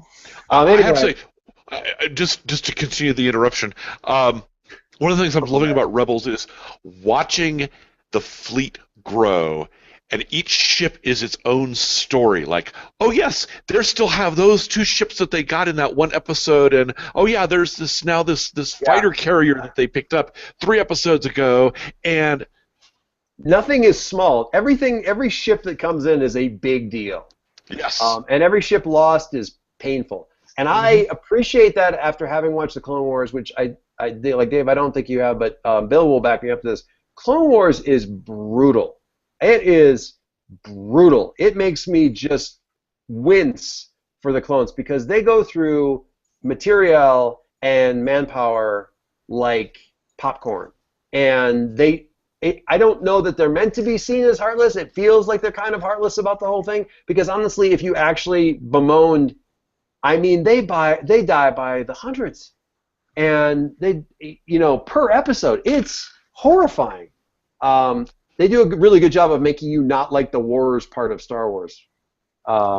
So in Rebels, having them really like wince every time one fighter goes down, it feels like a nice shift because holy crap, they went through a lot of people and a lot of people and a lot of brothers went down. It's pretty bad. Anyway, so now that backup has been kind of agonizing over, like, I could shoot, but okay. As a player, I'm kind of okay with some property destruction here. Yeah, right, yeah. We are also very clearly trying to escort this guy out of here. Right. So, You're not really worried about whether or not you damage the solarium. Structural integrity is not my big concern, yeah. As a player, I want to ask you, I've got a once per session stunt for cache weapons and place charges and things like that. Can I deploy that to basically take out one of these speeders and their crew, leaving like plenty of guys still on the ground? You could certainly take out the speeder. The question of as to whether or not or how many of them survive. They're not so very high up that they couldn't control a spin if they lost an engine. The question is how good an airspeeder pilot they are, really. I was more thinking of doing this thing as like a demo to Mark. It's like, and here's what you got to do in the field sometimes, and showing them this really unconventional tactic. Okay. So yeah, Okay, so here's what you do. This is terrifying. Okay, so you grab a thermal detonator. I have a specific plan here. Oh, you have a specific plan? Oh, right. It's the bank shot? So tell me what you do because I'd love to hear this. He goes, yeah, so you're not going to find this in the manual anywhere. So Mark's got like the standard bounty hunter kit, right? Like he's got at least a few gadgets on him. Sure, yeah. Okay, I'm going to grab an ascension gun off of him. Okay. Oh, okay. Duct tape my thermal detonators to the handle. Fire the gun at the speeder, and just let it retract.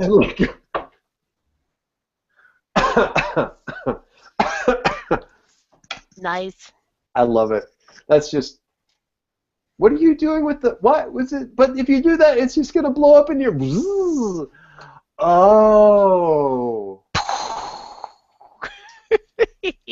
I'm gonna tap his helmet like you need to think about these things. I'm gonna have nightmares about these things. Okay, so I'm not even gonna make you roll for it because, like you say, you're using the stunt.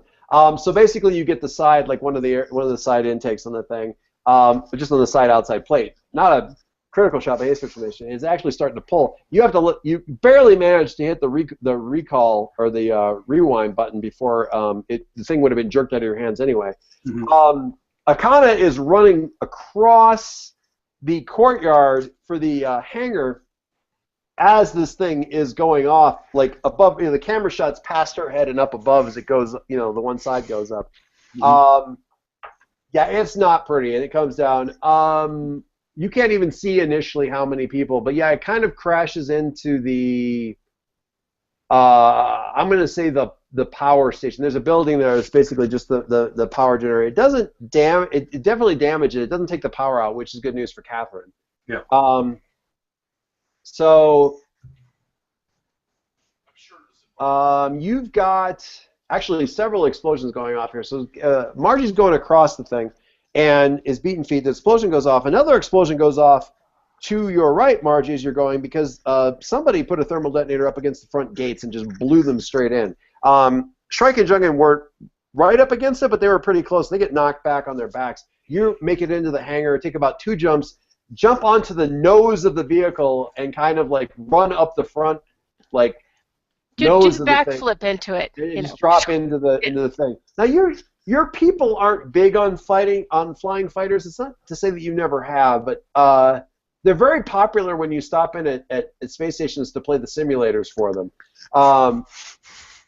because it's the closest thing. I mean, generally speaking, having fighters sort of means that people think you want to fight, and you're traders, so it's not good business. Yeah, this thing is the most jalopy-looking hacked together.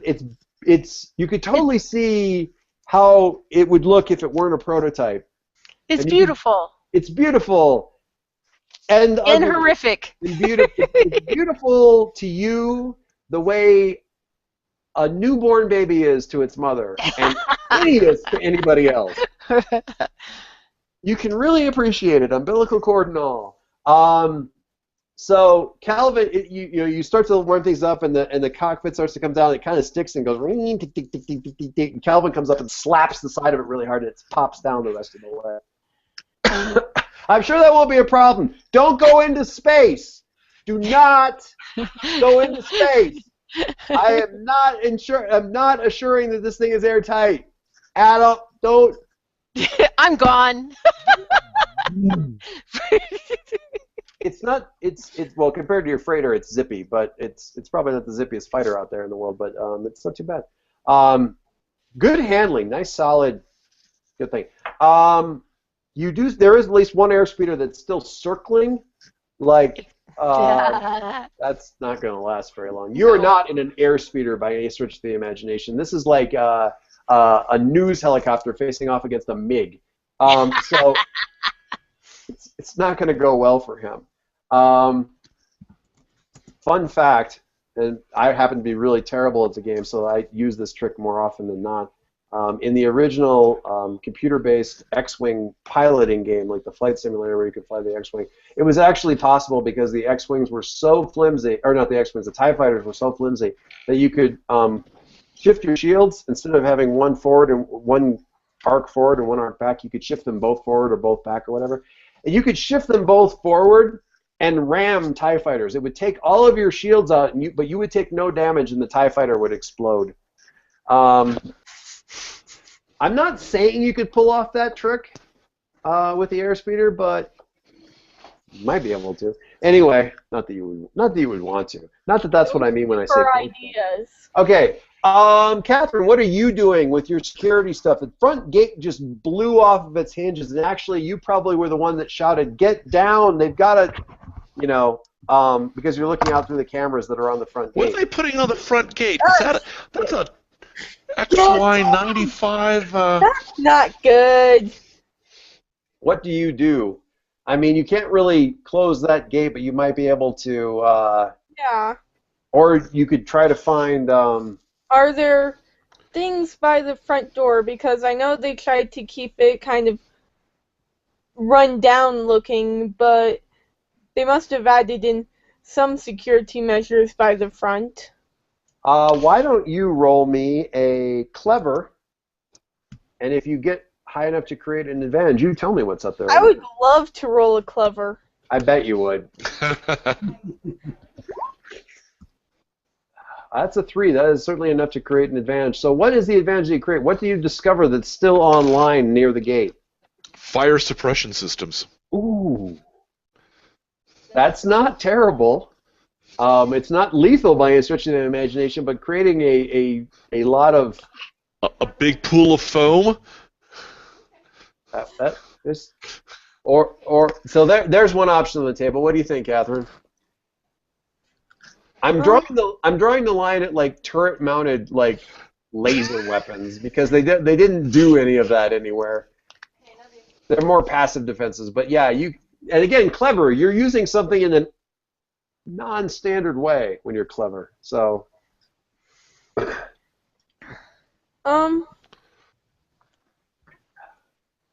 yeah, the fire defense systems. I like that. You can turn that, and I mean, there's fire. Yeah. Certainly the system's all right. You wouldn't have even spotted it except suddenly some lights start coming on in the system, and you're like, hey, yeah, wait a second. No, don't shoot the fire. Shoot that spot right there. Boosh. So kind of that thing where R2-D2 blows the foam up in the air and creates cover for the thing. But okay, so full of foam and smoke and steam over that front gate there, which we will certainly make use of. Talon and Dave, you are getting up. They also cause visibility problems. Yeah, basically anything that comes up there that they try to do is good. You can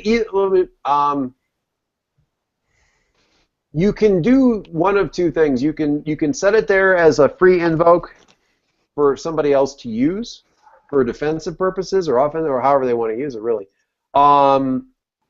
So it kind of hands off a free +2 for whoever. Or you can use it to sort of actively oppose anybody who's trying to like come in through the gate so that they have to roll an overcome to get in there, and you can be rolling against them to keep spraying stuff in their face and make things that much more difficult. So it provides you a means to affect that scene and resist their ability to get in, or, well, any number of things. So I think the latter there so would. When the bad guys go, I'll let you know, and you can roll to sort of defend against that area there. In the ship. Dave, you're the last one. What do you want to do there? You could. There's some guys crawling out of the downed airspeeder. That's probably, from a range point of view, the closest thing to you. You know, I'm going to save that for after the battle. Okay. Yeah. Sure, I'll plunk at some of the folks that are crawling out of the downed. Okay. Do you want to actually try and shoot them, or do you want to create some situational conditions that you can like really rake them across the coals with next turn? It's entirely up to you. No, I'll go ahead and shoot them. Okay. All right. Go ahead and do that, and I will roll for my getting shot at, which these bounty hunters at least are pretty good at. So, not all bounty hunters are good at defending from being shot. So you want to roll, and you probably. Oh, okay. Let's see. Where was?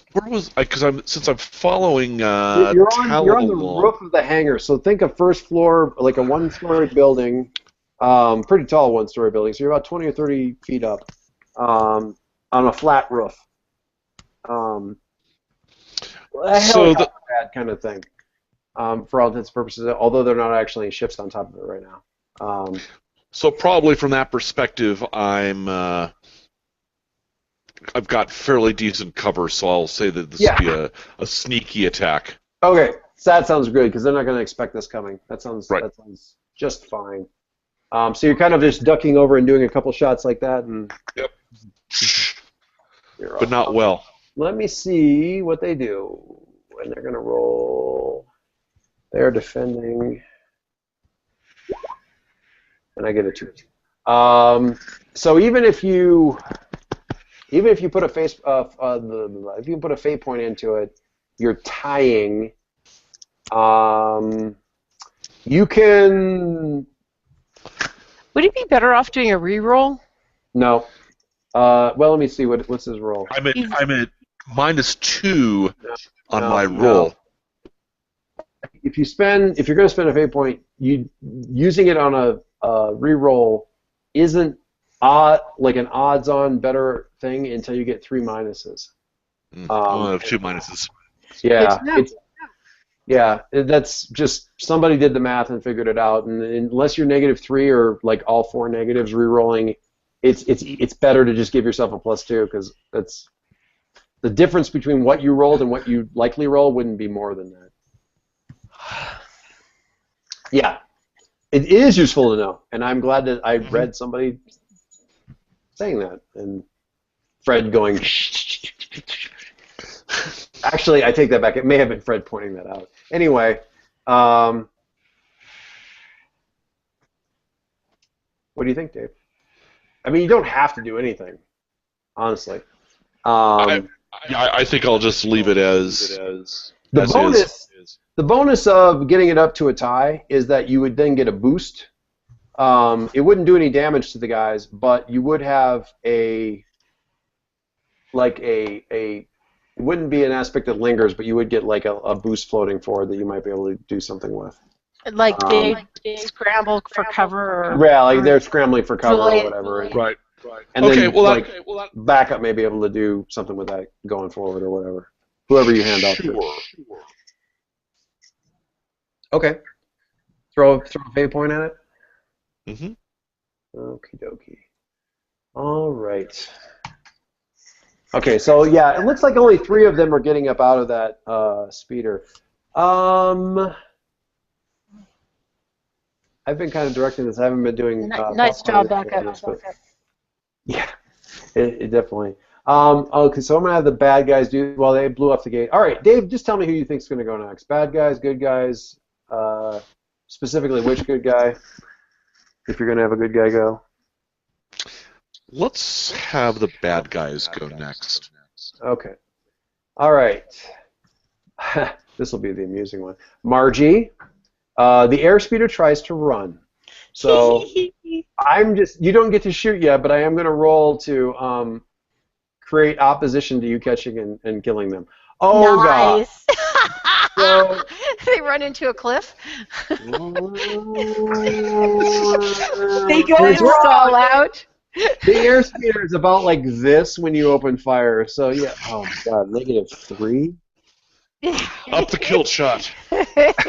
I blow on it. I rarely miss from this range. It Okay. will kill. That's ugly. A bunch of the bounty hunters come in through the front, and so they're going to be making an overcome roll. Catherine, you have the ability to oppose with. I'm going to say quick. You did the clever to establish it in the first place. I'm going to say quick because they're moving in quick, and you need to do that. They're going to just roll straight up. They don't have a particular advantage to this part of it because they're trying to sneak, come barreling in through the gate here. They do get a 3, so look at my roll. So I need you to roll. Yeah, go ahead and roll, and you're rolling basically as like an opposition to see if they can overcome your roll to get in through the gate with the foam blowing in their face and all the other smoke and stuff like that. So with that, they're going to be able to like force their way in through that. If you want to throw a force point at it and tell me what aspect you're going to apply to that, you can hold them off for a bit. That's up to you. Yeah. Yeah. What's the aspect? What of your aspects is coming into play here? My aspects,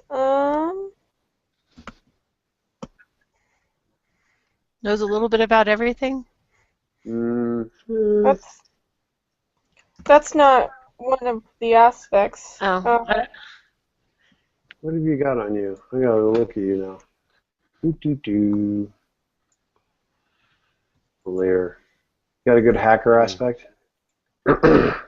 Oh, yeah, nobody else can see. Let me see. Oh, sorry. Did you know that fire suppression foam is the 3rd slipperiest substance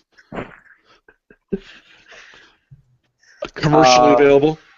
Yeah, rather than spraying it in their face, you're spraying it on the ground. Anything like that. You're actually missing an aspect. You still don't have. Well, that's a bond with somebody, so I guess it doesn't really matter that much. But what do you think? That one would work, Yeah, I think that one works the best. All right, so throw a fate point out there on the deck, which I will promptly eat. And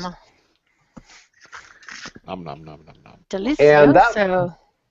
that first burst of guys. Now I'm going to roll separately for one person here because we're going to have. Where's my NPCs? Uh-oh. Oh, not pirate. No, not the pirate. No. Ada. Pirate is running away and hiding if he's sensible.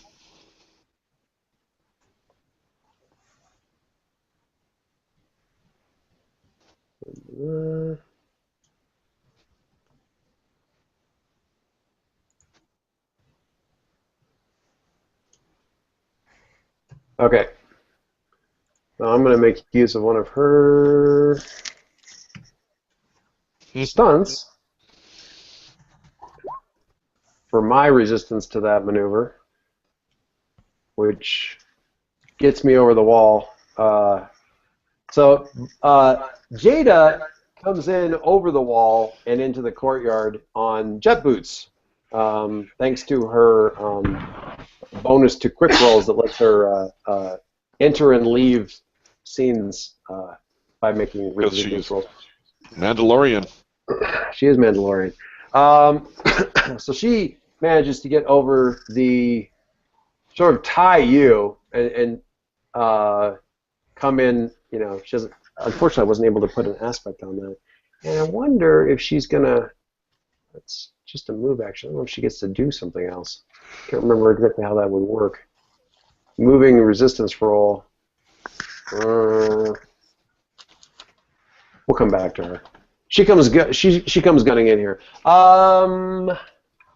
Who else? Oh, the guys the guys that are coming out of the airspeeder are going to throw some shots up in the direction of Adar and Errol. So Errol, why don't you give me a quick roll? There is an aspect there of the ledge that you're working on, so if you really need there's a free invoke there if you need one, or basically just give yourself an extra +2 on the roll. It's really weird. It's taking so long to show up. So I'm going to treat that like it's a 2. Okay. The bounty hunters are collectively going to roll like so. Ooh. Ouch. Ouch. Ooh. Ouch. So there's blistering blaster fire coming up and blowing chips in your face, that sort of thing. It's only going to be a 2 stress hit, which really isn't a big deal for you. Not actually a hit, because as we know in Star Wars, if you actually get hit, it's super painful. But you start to go over to take another shot, and you're getting like pieces of wall and stuff up in your face. If you're fine with just taking the stress hit, we can just do that and not have you. I'll just take the stress. Okay, so yeah, it's like a 2. You can actually go on your character sheet and check, just click on the second did. box and do that. Great. All right. Shooting an arrow. Guy in the air. Jada comes in. Jada's going to shoot at Shrike with her little poison dart thingy. And I got to look at that stunt real quick.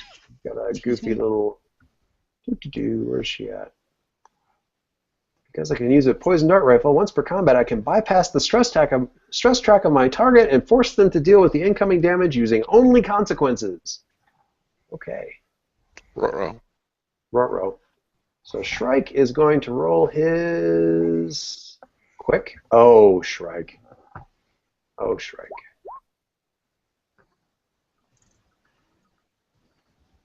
Which was a 2. That's not bad for a 0. And Jada is going to roll her quick, which is more than a 2. Or more than a 0. Find her. Good grief. Ooh. Nice. It's funny because I have to do this in one spot and then I have to go to another. Oh man, that's terrible. No, it's good. That's terrible. That's just. It's terrible. good. How many fate points do I get? Well, Strike's got all that armor on and stuff, so we're gonna have to let that pass. So the little dart thing goes in there and. Terrible. Doesn't get to do anything there. All right. The bad guys hand off to. I'm going to hand off to Backup because Backup's got the vantage point there. So Backup, what do you do from up in your crow's nest? What is the tactical situation that I have in front of me? I heard. What you have down in the courtyard, you have 3 of the survivors from the crash thing have sort of like scrambled around, kind of behind the airspeeder. They're shooting at Arrow and Tallon up on like another low building, and kind of, you know, they're the only ones that they've been able to kind of keep track of where they are, so they're doing a lot there. The other bounty hunters are trying to get in through the front gate, but the fire suppression system seems to have thwarted them. Jada Cass just came sailing up over the wall and into the courtyard and took a shot at, or did something, and took a shot at one of the guys, but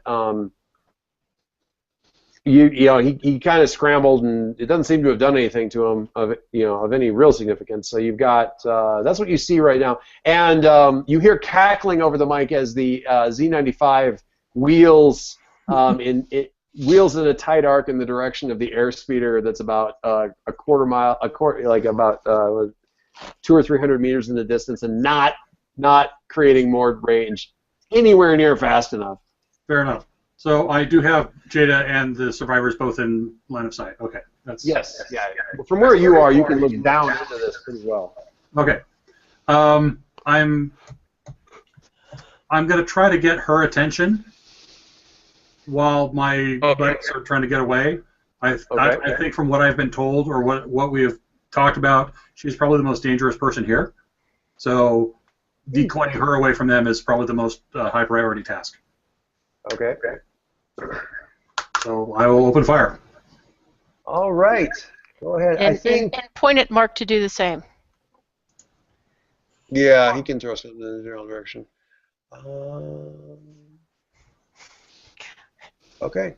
Mark is our half an aspect. I guess. What do we? I guess I'm. Defending would be quick, probably. Either that or forceful, I guess. Let's say that she hasn't been fully aware of you up there, so it's going to come more down to her just resisting the shot than dodging the shot, because she didn't really realize you were up there. Okay. So she'll defend with forceful. It's really bad. I've got a stun. I can probably. Okay. So would you buy carefully trying to provide cover for my team? I don't know about buying cover, because you're actually just shooting somebody. To distract it from. Like I don't think that one shot's going to down her by any means.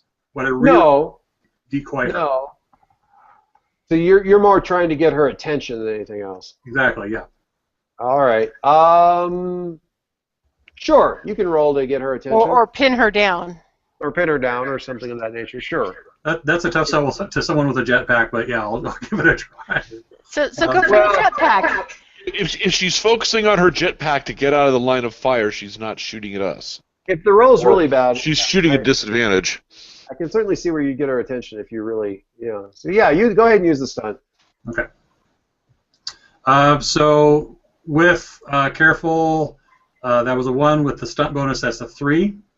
Okay. All right. Certainly enough to get her attention. I think she's going to let that one go. I mean, she'll take it on stress. So it kind of. Well, she wouldn't take any damage. This would just be like. Yeah, exactly. So yeah, she's doing the thing with the wrist rocket or whatever, the little wrist shot thing at the one guy, and blaster fire starts following around her, and you see her do this kind of thing and like look up, and then like rocket up to the roof of a nearby building that like is. You can still see her if you move to a different window, but she kind of goes to a building kind of on the side, and you imagine might be angling to figure out how to get up near you, because certainly that got her attention. But she's not shooting at Shrike and Jungan anymore, so that's a bonus. Awesome. So she's moving. We've got like a distracted aspect on her or something similar to that. Oh, if you were going for if you weren't trying to do stress damage to her and you wanted to put an aspect out there, that's fine too. Which would you prefer? I would prefer the aspect, because that's what the stun applies to. Gotcha. So, distracted by the sniper. Yep. We'll put that on there. If somebody else wants to take advantage of that, they certainly can do that. We're probably gonna have to wrap up right. This is gonna be great, because Kelvin's gonna like be able to walk out on his turn out of the hangar and start doing stuff in the next in the next session because we're about 5 minutes out. Bill, who do you want to hand off to? Mark. You know what? I'm going to have Mark shoot at the guys back behind this. Yeah, let's go, Mark. Let's go to Mark. I'm going to be really nice to Mark and give him a little bit of a blow. He's been what reason he thought he could do this? Because he's actually a fairly decent shot. Woo! Got it. Let's see what the bounty hunters do with their getting shot at ability, which is also adding a 2. You know what? I will put a fate point down for him on his behalf. Okay. All right. Throw that out there. The coming presence. Do you have a tactical, like, I know you have a tactical, like a tactician kind of aspect or something like that, or you could just go with your high concept, because that would totally work. Because he's like trying to get them. He's like, God, just stand still, and you're like, you kind of grab him by the shoulder for a second, pull him back. It's like, fuel tank. They're behind a speeder. Yep. Right, bigger target. Bum, bum, bum, bum, bum. So that gets him up to a 4. Rather than try to do the damage, he's going to take an aspect here. So he's putting an aspect in that area of your cover is now on fire. Because this is a fake game, and it's not a fake game until somebody has an aspect of on fire. On fire, yes. Yep. And it is his fault. What's that? And it is his fault. It is his fault. So they have your cover is now on fire as an aspect. Jada has an aspect of distracted by the sniper. The airspeeder is probably going to have an aspect of, oh my God, why does it hurt? Oh my God, where is that wall coming from? The ground rushes up with a speed surprising with something so large. Okay, that was Mark. Mark's going to hand off to Margie, because let's just find out what Margie's going to do. Well, actually, I was thinking of taking advantage of the fact that the speeder was so hopelessly outclassed at this point to maybe do something about the group at the door instead. You want to hear my insanity? Are you going to... Yes. Jump out hyperspace inside the atmosphere? No. Fire in the hole. Doing an Evel Knievel on the backs of stampeding banthas wasn't enough for you? Don't destroy my fire retardant. No, we're just gonna strafe the guys at the gate. Through the gate. Are you gonna try and fly the Z-95 through the front gate? Because I don't think it'll fit. No, actually, I was thinking of just letting it settle down with the butt end towards the gate and just like punching it so that the flames come out the back towards the door as I take off towards the speeder. All right. You know I'm going to say roll flashy again. I mean, you're going to need to rearrange your aspects for this thing. Because I mean, fortunate sounds good in theory, but you need to swap at the end of the session. Swap some aspects and just like, yeah. You think that maybe my clever and my flashy might have to be a little bit. I don't know about clever. I don't know if clever people do some of the things that you do, but flashy should definitely. I would swap flashy and forceful, to be perfectly honest. Anyway. A 3. That's quite amazing. I don't think that the bounty hunters specifically have a +2 to resisting or avoiding this kind of damage. I'm just gonna have the rolls kind of flipping around. Unless there's somebody that can invoke the fire suppression foam against the exhaust from around. Okay. 2 of them.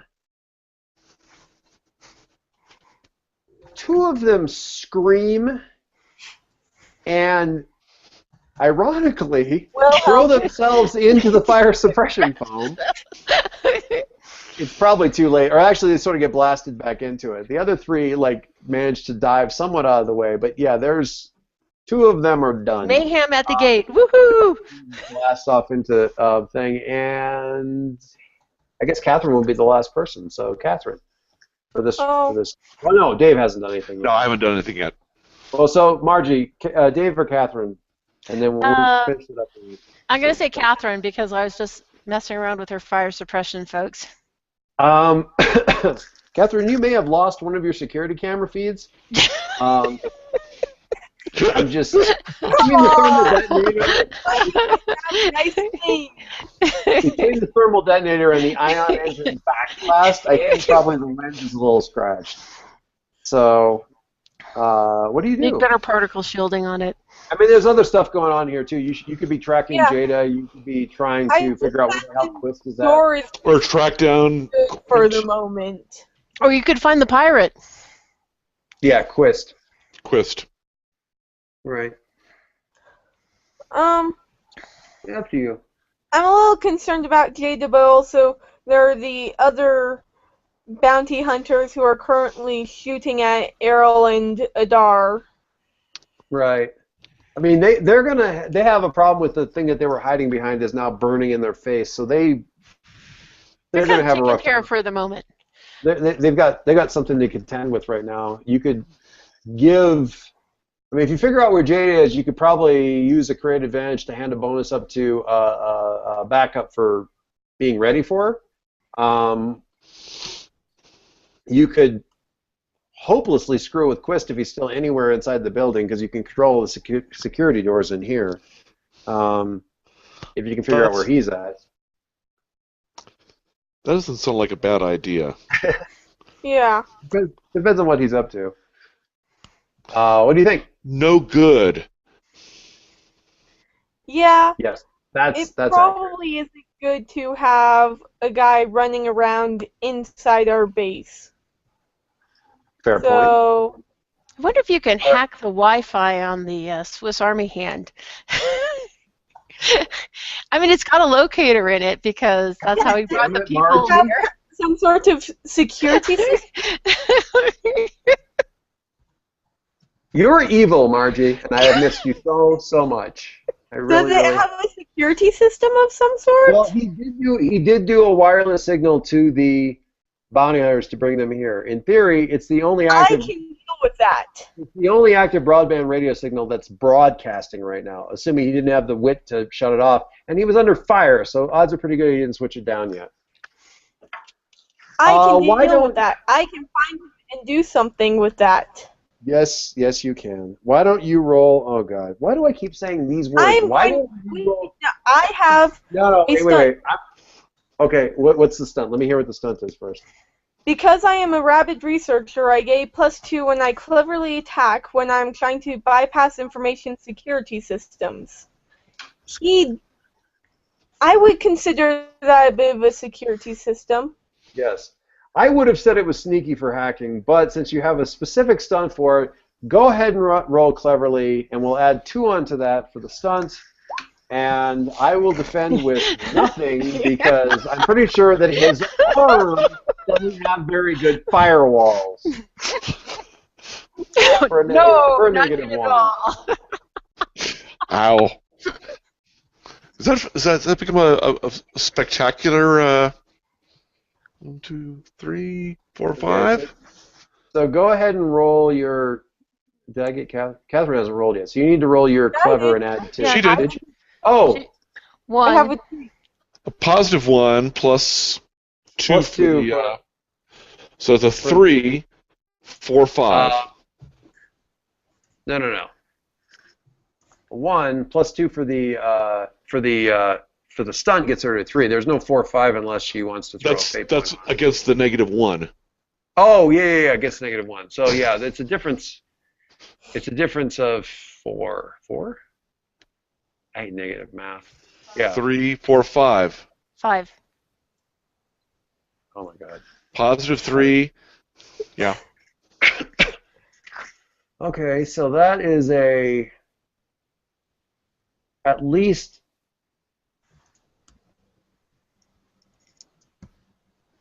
it's at least a minor consequence plus his biggest. He doesn't have a full track of stress either. Hang on.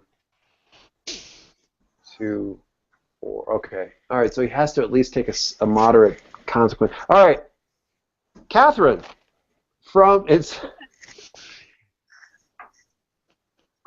get in the system, hit the send button, and you hear this whirring, churning, sing, Edward Scissorhands sound from the hallway outside the computer room, followed by a horrified scream as Quist's own arm rebels against him and the knife blades and everything kind of goes wildly berserk. And you do find a webcam in the arm too, so you get this, at least you get a flash of his heart. But apparently he was creeping up in the room right behind you. So either That's not very nice. Yeah, he's not very nice. Okay, so yes, he's taken a rather bad hit. He's actually the first. Let me think about this. Except for the guys that backup killed 3 dudes, I guess, and Margie cooked a couple. This is the first one that like individual harm has been done to a specific person and blood has hit the ground, as opposed to somebody being charboiled. So well done on that, because you managed to kill. Yes, they are very well done. I was You waiting. managed, terrible. You managed to hurt the guy with his own weapon and give him a moderate consequence, and as well as take out most of his stress. So, without firing a shot, or in fact getting up from your Barca lounger, Dave, Go Lear. hack his own arm, So to speak. You know, it's my. Oh God. So to speak. Hack his own arm with his own hack. Oh, wait, Yes. no, He never mind. hacked Dave, what do you his do? arm with his hacked arm. Yeah. Hacked by his own hacked arm. Anyway. Just so wrong, man. Well, Jada's distracted at the moment, isn't she? Jada is distracted by, and from your angle, you could probably still see around the tower to where she's trying to figure out where she can get up to the top. So you might be able to, it's a long shot from where you are, but you might be able to, you certainly have an aspect there that you can capitalize on. So, Yeah. Yeah, I think I'll go ahead and she's up on like the roof of another, like, actually, yeah, the roof of another one of the buildings. So. right. But her focus is on the sniper that's been taking looking shots up at at her. the tower, so she's kind of like, you're off to her right and away about this way, and she's looking up at the tower trying to get an angle on how to get up there from the outside. So yeah, definitely looking to give her a significant hit. Okay. So I'll do I'm gonna call it a forceful attack on her. Okay. She is not. I'm going to make her roll forceful as opposed to quick, which is her best thing because she is distracted. So I guess you get sort of a double bonus from that aspect in addition to being able to cash it in. So go ahead and roll your forceful, and I will roll my forceful. Bad. How bad? Well, a 2. Okay. And she rolled a 1. So you're not getting. I mean. You can certainly throw a force point at it. She hasn't taken anything yet, but okay. So you get it a 2, but if you use the distracted, if I throw a force, make it to a 4. I can evoke the distracted to make it a 4. That's beating her by 3. I mean, can I throw a force point at it for like the backwash or something like that? It's kind of not really where that happened. Okay. Wrong tower. Yeah.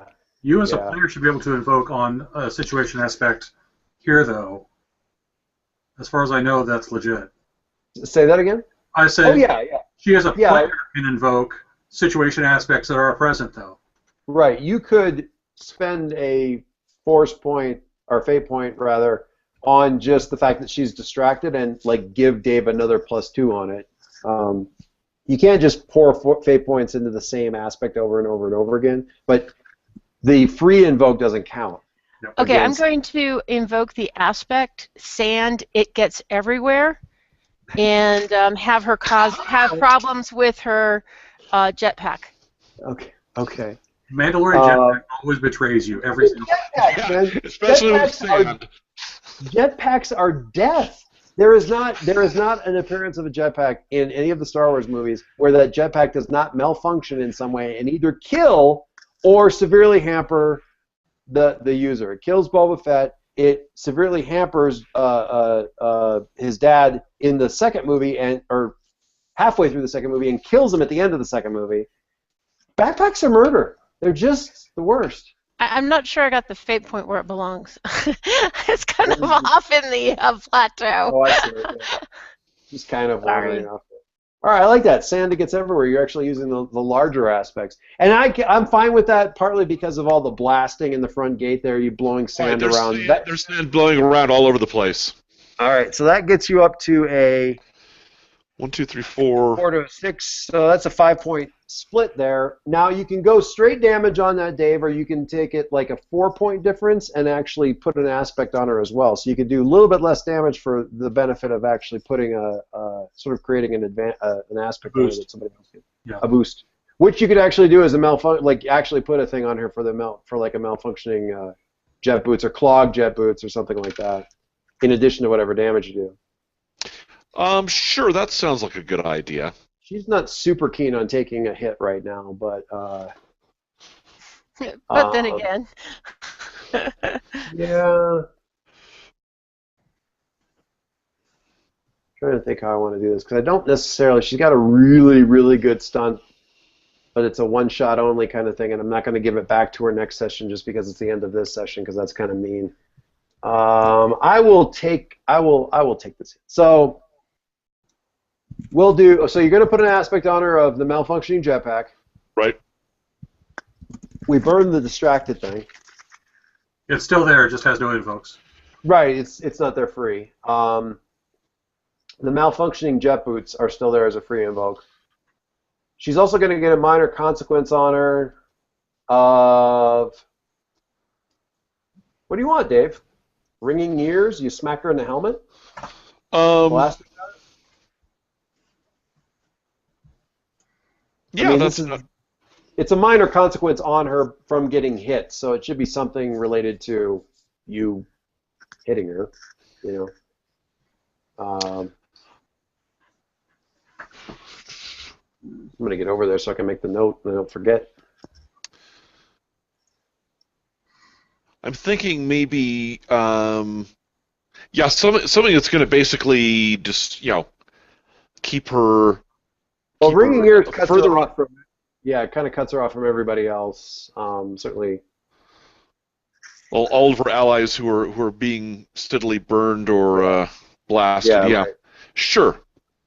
Functioning. Jet boots. They're stacking up on her pretty bad. She takes a 2 stress hit, and she's got the mild consequence, and that should deal with that. She really needs to get rid of the malfunctioning jet boots. I've got a couple of stunts left. She doesn't have a lot of fate points, and so that's why I haven't used them, because she has a higher than normal level of stunts. So, okay, ladies and gents, we're going to stop right there in the middle of the fight because cliffhanger, and it's late. It's actually later than it should be. All right, so we will begin next week. Jada has a bunch of aspects stacked up. Remember, we have 3 guys back behind the speeders. We have 3 guys outside the gates. We have one guy who's really having some serious technological problems with it. Stop hitting yourself! Stop hitting yourself! Why did? I didn't even know this thing had knives. Corkscrew? What are you doing with a corkscrew? Why does it have a corkscrew? Toothpick on my hand. Tweezers. Pulling out each eyebrow hair. If you guys needed fate points, Marge, I would happily give you one for just thinking of the idea of hacking his arm. That's. And I opened the gates by saying he's signaling, because the thing is, you put it out there. The way the scenario is kind of scary, he's got like a hook or a blade or something. It's like, no, that's boring. Vibro blade. It's got circuitry in it, and that's where the radio's at. They signals people, and like, Oh, really? Thank you for Thank providing you. that backstory to us. Well done. Good job. Do you have any other moisture evaporators you'd like to sell us that we can later turn into a way to bypass an entire angry tribe? Good job. Well done. All right. Well, everybody wish Bill good luck in his move. Yes. Woo! He has a hike. Hopefully everything will be up and running and super fun times next week. And we'll have our birthday boy Kelvin back as well for the I don't know about final. I would definitely say certainly penultimate episode, if not the final episode. So we will for this strange little Tatooine manhunt that has gone. I wouldn't say off the rails, but Let's you just know, say it's just not gone the way the Empire expected it to. no, that's fair. All right, Does I will it talk to ever? you guys later. Well, that's the plan. That's the hope. All right, I will talk to you guys later. Thanks, a great fun game. All right. I will Thank you. talk to you soon. Bye. Take care. All right. Good night.